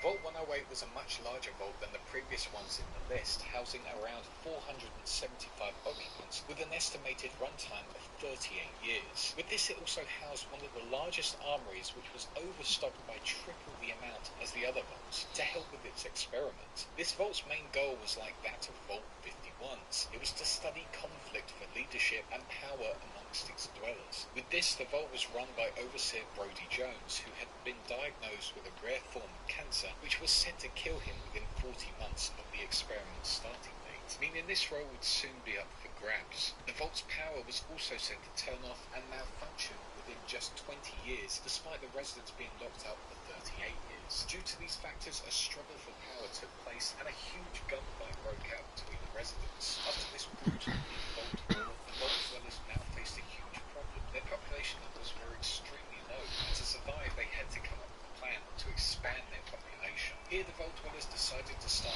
cloning an individual to see the outcome. During this process, a man named Gary would be cloned, and each one of his clones would be recorded to see what was different from the last and the original. Recording their efforts, the dwellers would find that each clone made, they would get more and more hostile to non-Gary clones, with each one being made becoming more and more violent. After the 53rd Gary had been made, the dwellers realised there was no real differences to this new one, and now they had to work out what to do with all the Garys, as they were running out of room, leading to some of the dwellers taking some of the clones out and killing them to allow for more space in their labs. However, one more Gary was made, but this time Gary 54 attacked Dr. Peterson during his examination. After this, it is pretty certain that the Gary clones rebelled against all of the Vault clones, taking over Vault 108 completely. Through their cloning process, however, the clones have lost all sense of communication and can only speak through one word: Gary. As of 2277, the Vault is overrun by Garys, as they will attack anyone that gets close to them. If you were to venture into this Vault,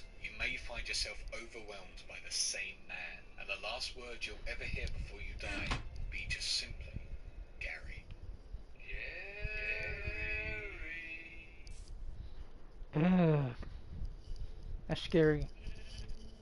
Vault 111 was yet again a very simple experiment vault that wasn't located in Vault 111 was yet again a very simple experiment vault that wasn't located in a very large premises. The most notable thing about this vault was that instead of having a traditional door like most of the vaults on this list, it instead had a giant lift leading down to its entrance for extra protection from radiation. Going down into the area, the vault would seem like a nice place to live, with extremely welcoming scientists and vault security staff. However, as usual, there was another agenda behind it all. This vault was to This is explore definitely the gonna be a effects of vault. long-term cryogenic stasis on unsuspecting test subjects who were residents within Sanctuary Hills and Concord. Because the subjects would be in stasis pods for a long period of time, the scientists would only be there for at least 180 days before being told to evacuate and move to another area where they could monitor them from a distance. However, the staff were also part of this test, as they quickly realised that there was no clear signal coming soon. Supplies were running out, and panic was ensuing amongst everyone. And as The I odds of the stared, I security team found mutiny it. against the overseer To to watch open from all the the door spiders, After a catching firefight things and ensued, eating lots of the their staff were killed in insides. the process, with most Like of the in the survivors in the believed to have trial. escaped the vault. As If for for those in the cryopods, they season, would will you remain come home frozen and for stop this over a pain century or tonight? more, waiting to be Stop brought this back pain into and the don't world to waste face the your harsh time reality of on the me. Commonwealth I'm wasteland. home. I However, need only the one lone voice individual inside survived this my ordeal, with all head. the other residents being killed within the pods due to a malfunction and suffocating to death, with one being shot in cold blood right in front of their other half, with the raiders taking the child and disappearing into the Commonwealth wasteland.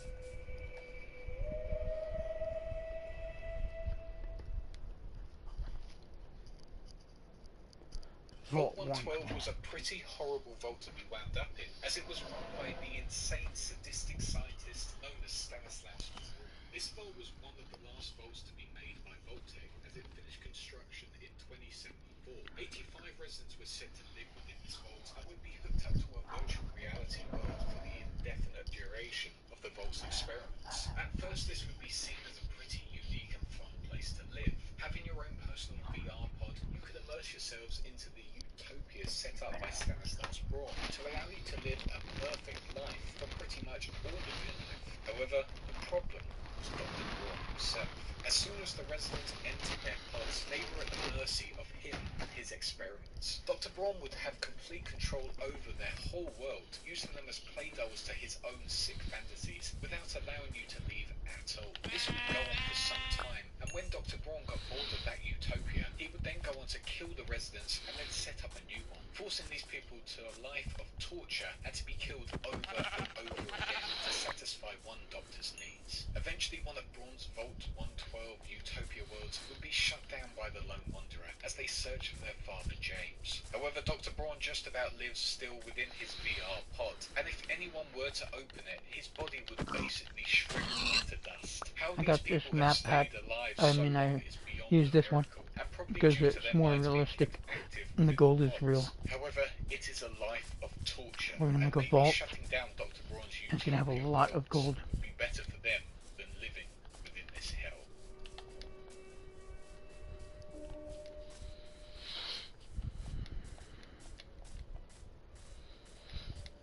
Vault 114 was another vault that never really saw the light of day. Vault-Tec tried to create this vault within the Boston Park Street subway station in a mission to cut costs. But even though they were saving money, the vault was never completed due to their poor construction contracts. Those in charge of the construction just ended up embezzling funds. The idea behind this vault was to provide a safe shelter for the high-ups at Boston society who wanted to live out their nuclear devastation in their luxury shelter. Instead, those 120 residents would be put in accommodation similar to poor housing, with multiple families per room, a lack of amenities, and poor pieced-together furnishings. The overseer was also chosen from the public and was set out to study human reactions to stress. To this date, the vault was never really used, as its construction was never fully completed, with interview tapes littering its overseer's office, telling the story of how Vault-Tec were looking for that perfect overseer candidate.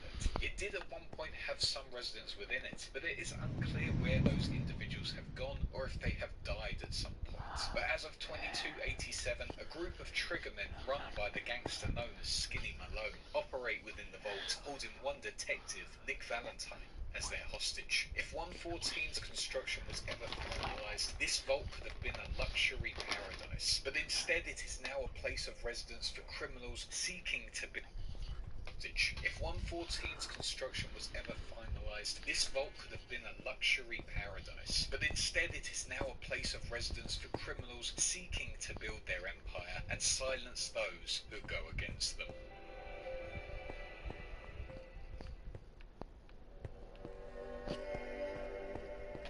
Like with Vault 114, Vault 118 was also meant to be set up as a luxury, ultra-elite hotel to attract the right type of customer from across the land. But unlike 114, 118...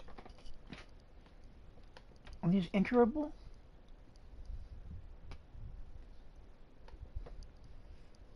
Can you go inside all the vaults in Fallout 4?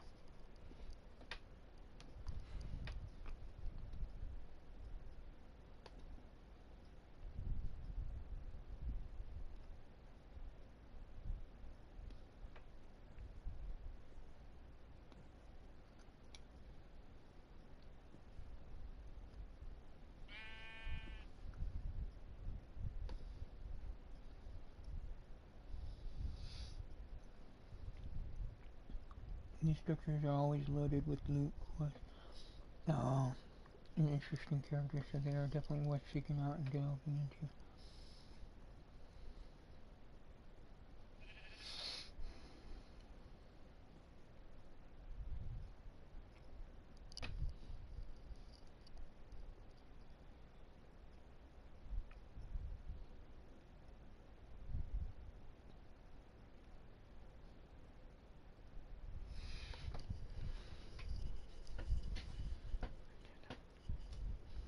Was actually set up that way and had a hotel above it to make sure those privileged individuals and VIPs would come and gather there. However, the plan for opening was very different. When the Great War came, the door would open up and allow the population access, picking people from the local working class population. Once allowed in, the working class population would be escorted through the luxury part of the vaults to see it in all its beauty, but then be assigned to cramped quarters away from that area. The vault dwellers would then be separated into two groups. Group A would be the 10 ultra elite individuals who would be allowed special access to everything and would be above the law. Group B would be the 300 working class and would be restricted to just the second wing of the vault. This group would be forced to live in uncomfortable and cramped conditions, with food rations to be extremely limited and rules and laws to be set in place by Group A and robotic staff members. The ultimate test here was to see how the two class systems responded to one another, monitoring how the working class reacted to being told what to do by people who could do anything they wanted without repercussion. However, the second one was never made in the end, as the finances were cut off,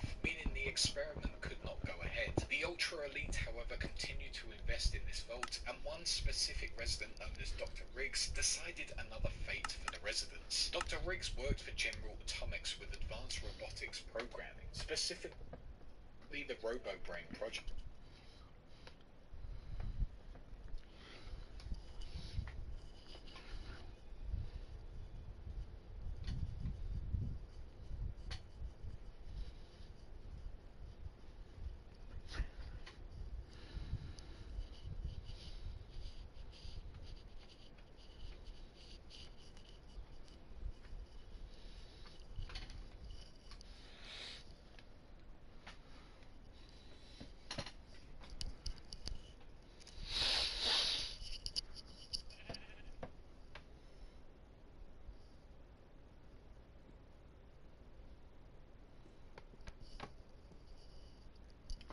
Can you enter the vaults in Vault 76?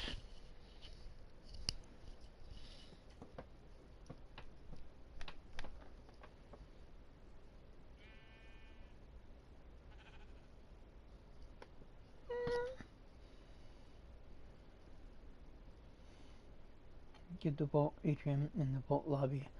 Could I combine them? You can have doors with each shelter lead to the next. You cannot connect them without a loading screen. If that is what you were asking.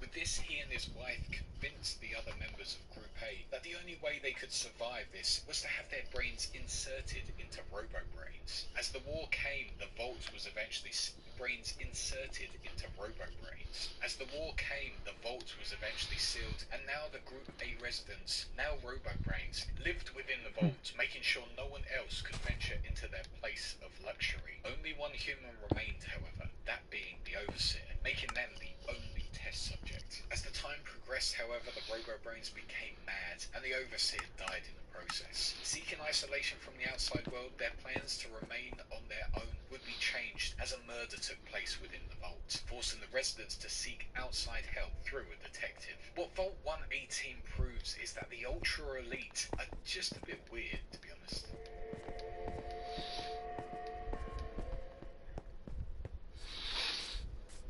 And the final vault in the Fallout Fallout series that is registered as canon is the unfinished vault, also known as the fake Vault 13. Like many of the vaults on this list, this vault never really came to fruition. Instead, it was just a cave which was to be the construction site of a vault that was never numbered. Whilst it is evident that the vault does not exist, one man named Merc within the NCR convinces people all over that he knows of Vault 13's location and will sell the hollow disk to get 1,000 volts. On it, however, is just a blank cave where this unfinished vault was to be built, officially labelling this site as the fake Vault 13.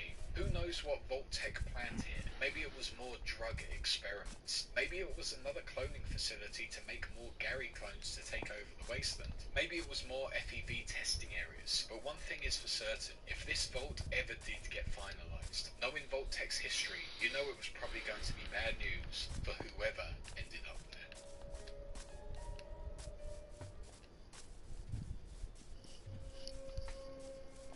And now, after covering all of the ones from the mainline games, we have the non-canon and cut vaults, which are ones that were either meant to be in the base game themselves as part of cancelled video games, and some that are part of the extended universe but are not canon in the slightest, as they are part of an alternate timeline or other things. We start off with Vault Zero. Whilst Vault Zero was part of the fully released Fallout Tactics game back in 2001 by Interplay and Bethesda, its lore and everything within the game is still listed and labelled as non-canon by Todd Howard himself, mainly due to how it changes some of the things set up in previous games. Whilst not all of it is seen as non-canon, Vault Zero is listed as such and continues to be a talking point within the community about whether it should be or shouldn't be. Vault Zero was created within Colorado and was said to be the main hub for all the vaults around the country, the nucleus of the entire Vault network, some would say. It was said that when the outside world needed to be rebuilt, Vault Zero with its incredible machinery would execute the Exodus Protocol, reuniting the vaults, and would start taming the outside land when the atmosphere returned to stable levels again. Within Vault Zero housed an extremely important and advanced piece of equipment called the Calculator, a supercomputer that was linked to an organic brain to help it with its processing power. The Calculator would ultimately run everything needed within Vault Zero and would allow it to create all the tasks it needed to rebuild the land. Food, water, energy, life support, everything was set up so that Vault Zero could thrive and could fulfill its goal of rebuilding the wasteland. However, this sadly was not to go ahead. Before the war, the committee members responsible for the construction of the vault introduced budget cuts, with 30 voting for this and 3 opposing this. This meant that the budget for Vault Zero went from being $24 billion to $2.3 billion, with that money going back into the pockets of the committee members. With money being taken away from the vault systems and structure, the committee now decided to go a different direction, building up luxury areas such as a leisure facility, several top quality restaurants with 10,000 square feet of cold storage, 7 smoke rooms with piano bars, and 2 subterranean hunting grounds stocked with rare animals that were bought from world-renowned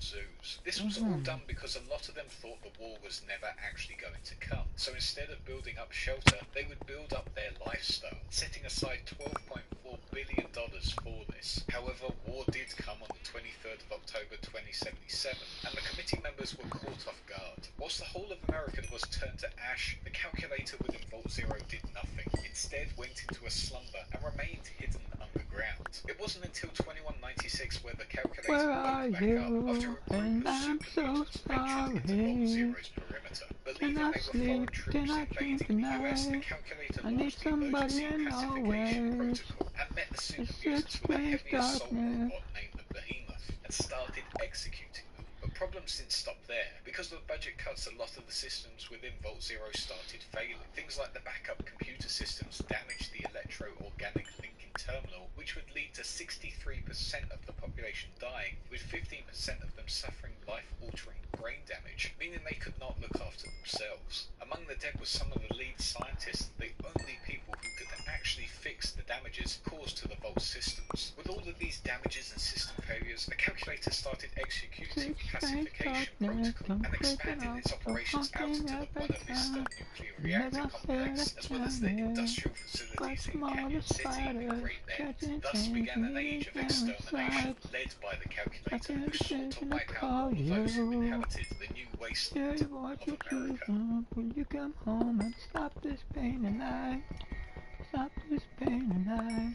Back in 2007, Fallout was still looking to go down the route of a turn-based RPG like its previous games, with this Fallout 3 was to be under development under the code name of Van Buren, with the developer being Black Isle Studios, the sister company of Interplay Entertainment, just before they went bankrupt. During Van Buren's development, a tech demo was made to showcase some of the mechanics of this game, the location within the Great Midwest and Commonwealth, as well as a new vault. This vault, although it had no numbers or textures on its door, would be labelled as Vault 1, and would be used within a tutorial for the player at the beginning of the game, as well as the tech demo. Vault 1 was said to be based within a Midwestern city with an easy-to-access entrance in a cliffside. Vault 1 was meant to be Vault-Tech's first ever vault made under Project Safehouse, and following the huge success of the Los Angeles demonstration vault. As the Great War started and the bombs began to fall, the military would start escorting all of the nearby residents to this specific vault, with Corporal Armstrong personally escorting one individual to the shelter. But this vault was in a horrific condition, as the Overseer had not yet arrived with the temporary one taking their place. This temporary Overseer would be known as Frank, and he would struggle to maintain this vault, as it constantly fought against him, as he was quoted as saying, "We have a whole bunch of problems. Something's wrong with the generator, and I can't fix it because I'm locked out. I went to go get the floating iBots to fix it, but something's wrong with him too." Ultimately, within this vault, nothing worked. The life support systems were down, generators could not supply enough power, and as quoted by Frank, the iBot was badly damaged. However, it was said that this new resident who turned up to live within the vault was able to help the residents of this vault with supplies and repair the much needed vault systems.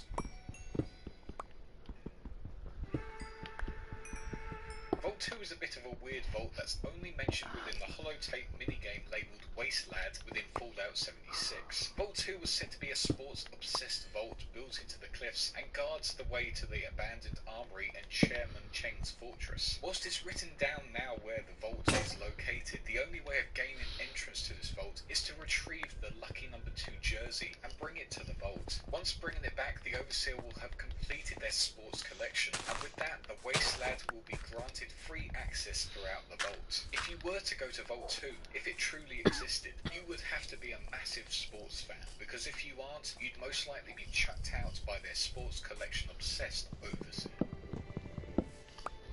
After the huge success collection obsessed Overseer. After the huge success of Fallout 1 and 2, developers 14 Degrees East started working on a new Fallout game titled Fallout Extreme that was to be published by Interplay. This was to be a first and third person tactical game looking to be set within the Midwestern branch of the Brotherhood of Steel. Here you would control the 4-person team and be able to switch characters at any time. However, the game never came to light as it was never officially announced and was only really shown to be a thing within 2010. Within this game, however, existed Vault 6, another vault located within the Mount St. Helens area in Washington State. But sadly, like many on this list, not much is known about Vault 6, as this game's development was very small, and still not much is known about what happened during it. It's listed that there was probably an experiment within this vault, however, once again, it is unknown what exactly that was, and any other information on its design and residence population size is all unknown. Will you One come mod of home Fallout and New stop Vegas this named pain Fallout Frontier tonight? did reveal this Stop this vault pain finally, tonight. and Don't placed it in waste your Portland, time linking it to the on quest me, called Vault of the Living Dead. This The vault would be voice hard to access inside if my the vault door not fully head. opening. However, the player can access it through the sewers to reveal everything that is inside. Whilst probably not containing what was meant to originally be within the vault, it is still a nice way to explore what Vault 6 could have potentially laid out to all those who entered. Vault 7 is a pretty quick one to cover, and unknown really if it's canon, non-canon, or just simply doesn't count in the slightest, but we're going to cover it.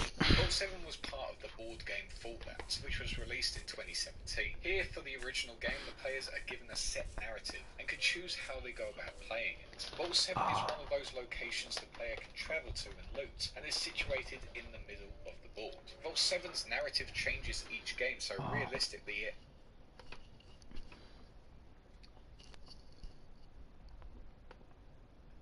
Vault 7. Vault 7.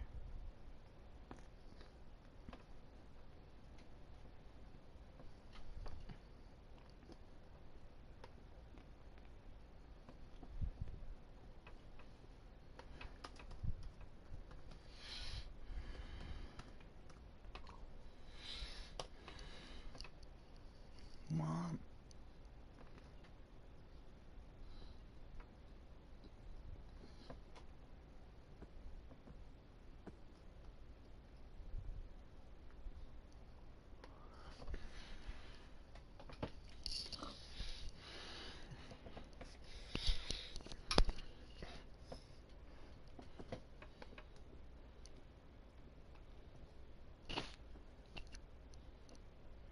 And it's a 270 thing. I'm like, what the fuck? Oh.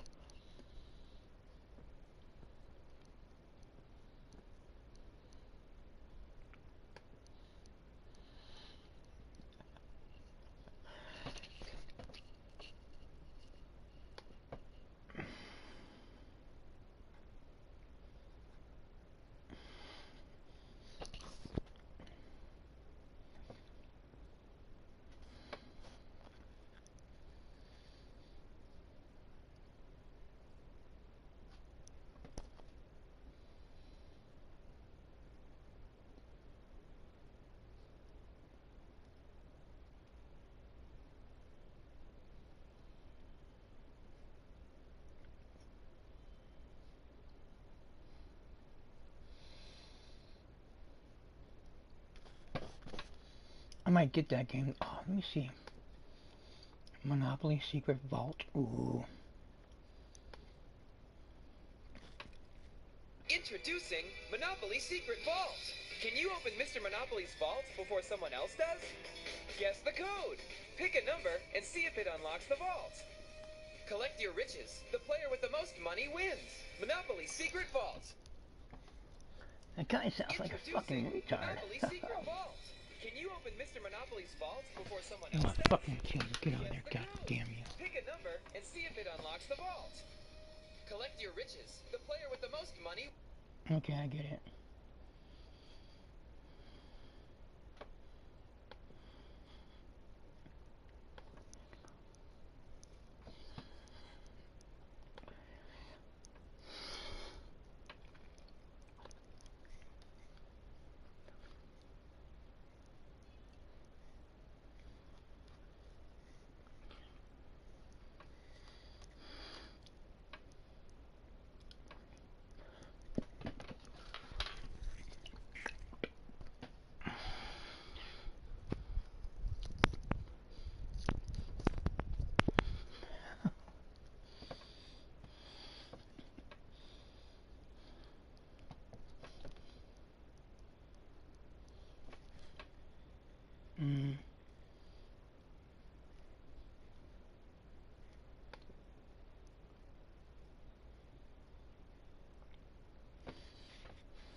I'd buy this shit. Get the fuck out of here with that goddamn bullshit.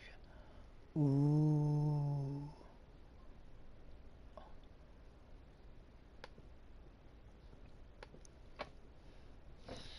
God.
Oh, this looks like fun though.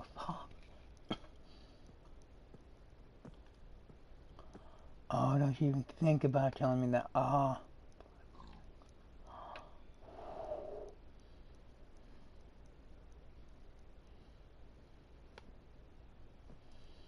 Game looks viable. Viable. Huh. Viable.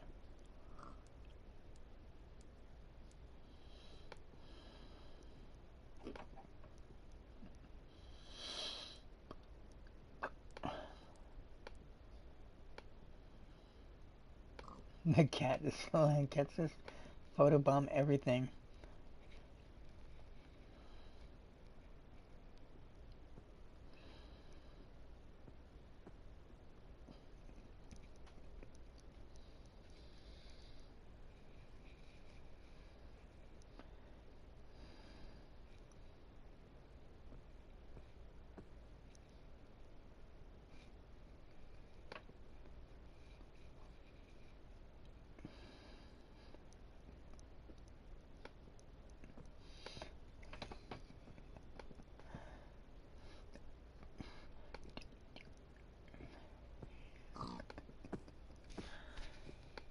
Daddy, damn it.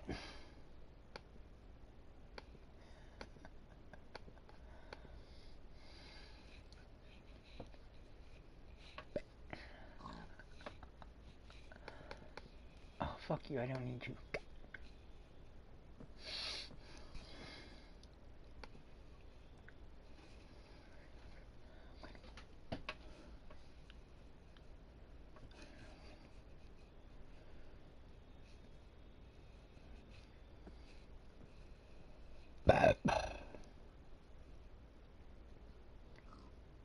What? Get the fucking shit out of here. God damn you.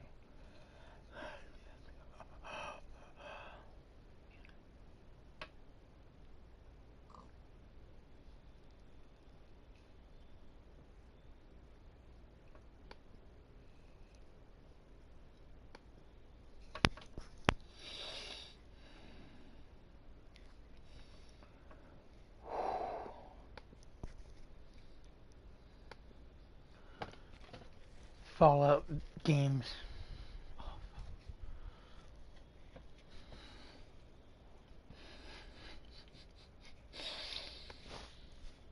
Fallout toys.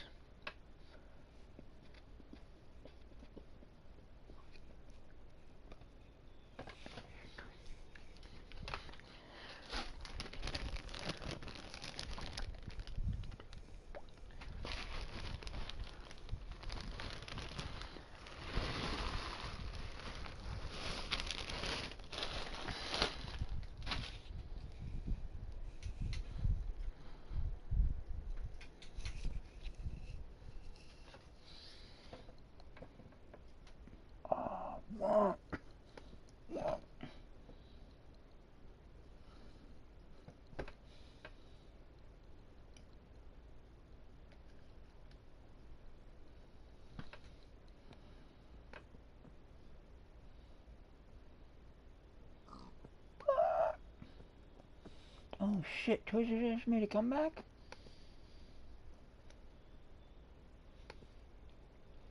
When did Toys R Us come back? Wow. Open a true story flash. Mm.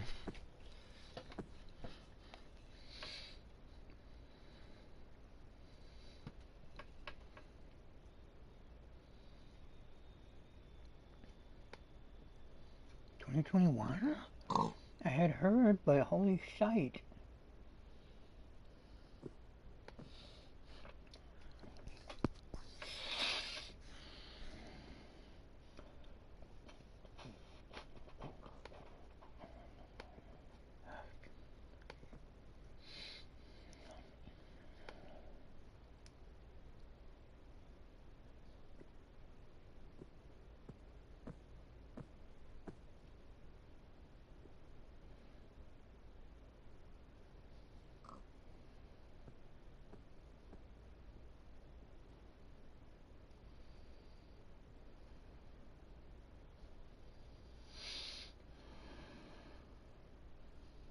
Oh.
Oh.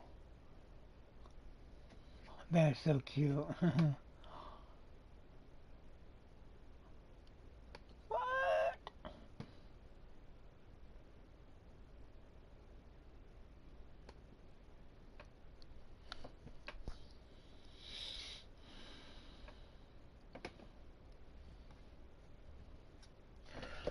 Mm.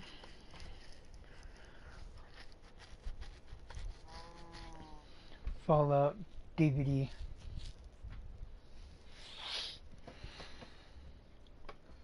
The fuck, are you serious? What?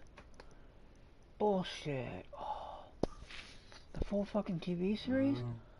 Fuck yeah, dude. Oh, tell me. Hold on. Oh, that'd be nice if it was out for DVD, YouTube. Oof. 1 hour, 34 minutes.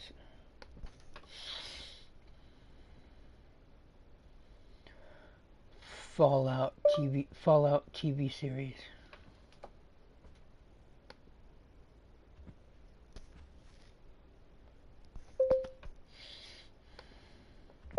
Fallout TV series. Fucking cunt. Fallout TV series.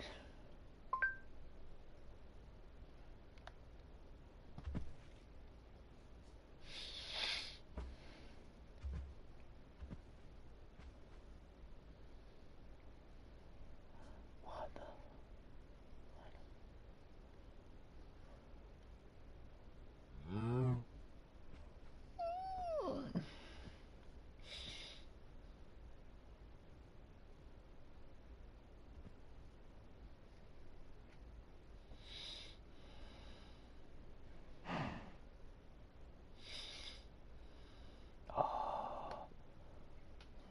Pierce, I love her. She's hot.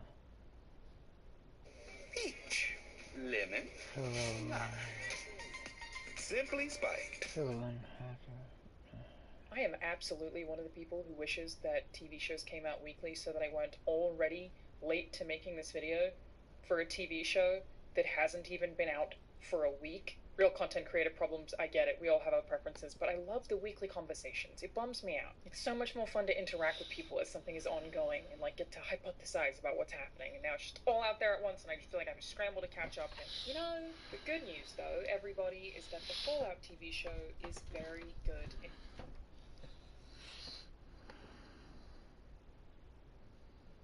Yeah, Lana Pierce, I love you. Oh. I am absolute.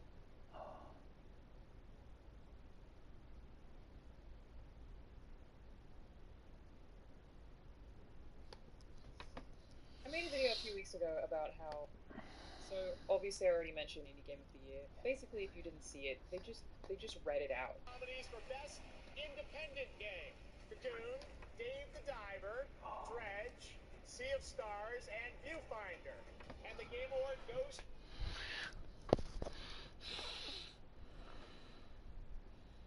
I am absolutely one of.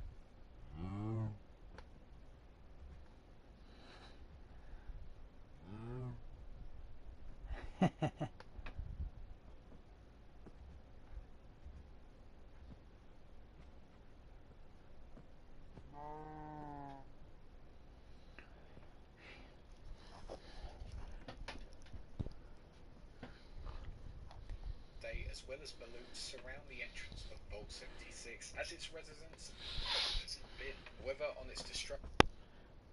Fallout full episodes. Oh, you fucking idiot. I said 4, I said get the fuck.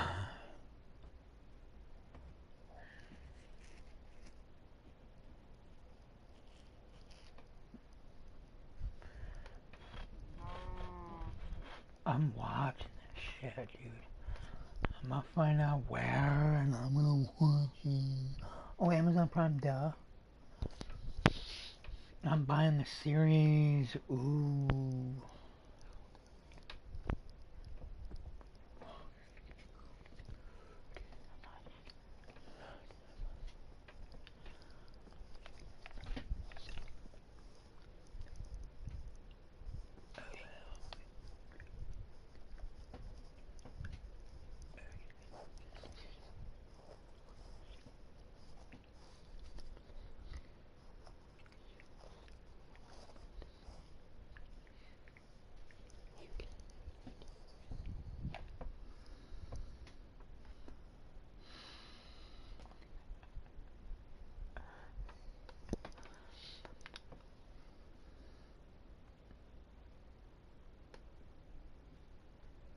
Dude, I will get a free Prime.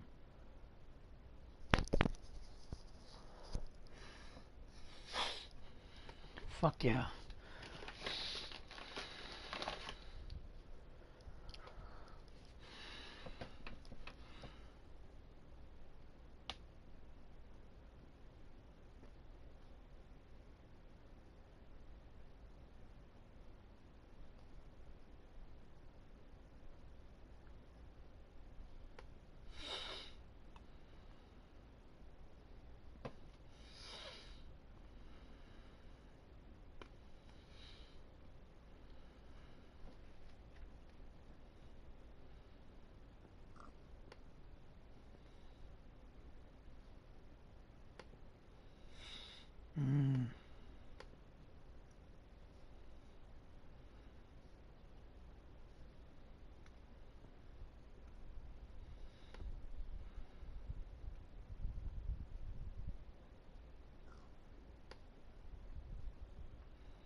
Oh, probably gonna watch this bitch. Mm.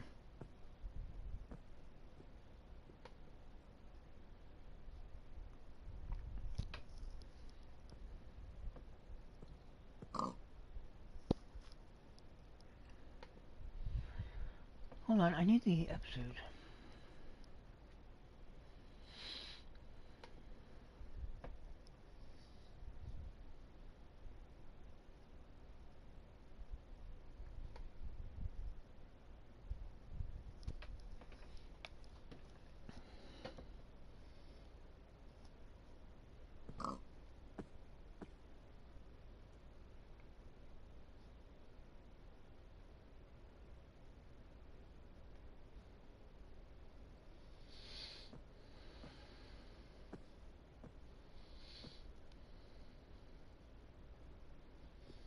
What?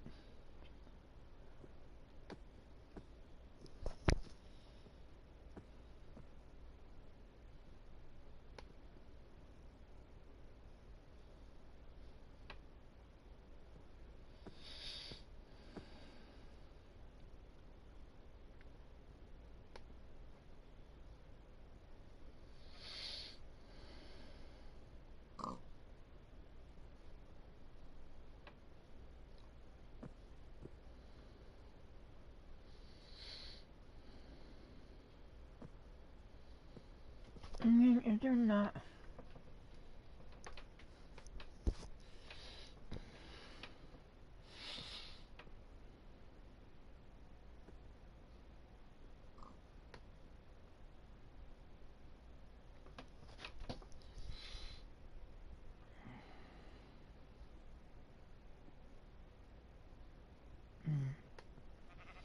Episodes 1 hour, 57 minutes, 49 minutes, 45, 1 hour. Fuck yeah. We're watching this bitch. We are watching this bitch, you guys.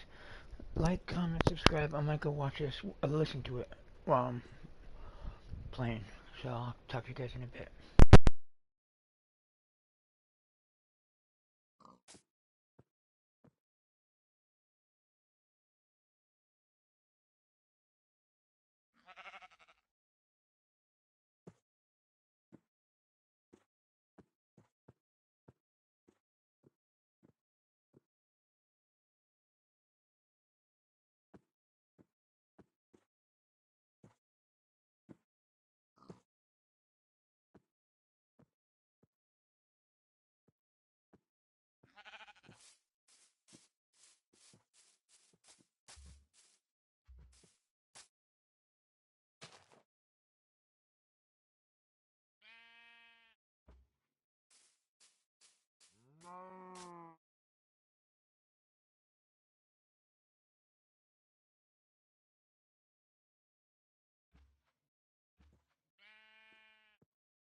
Hey, what's going on, my fellow vault dwellers? I'm gonna have to catch you later.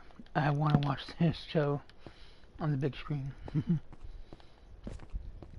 I got a month free membership of Amazon Prime. You guys need to go watch that movie. We'll get some more coal, and I'll just say also oil for our vault.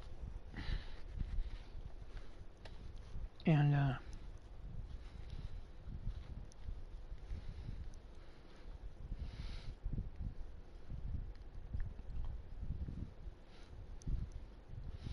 I'll catch you guys in the next live stream. Like, comment, subscribe. Peace out. Thank you for watching. See ya.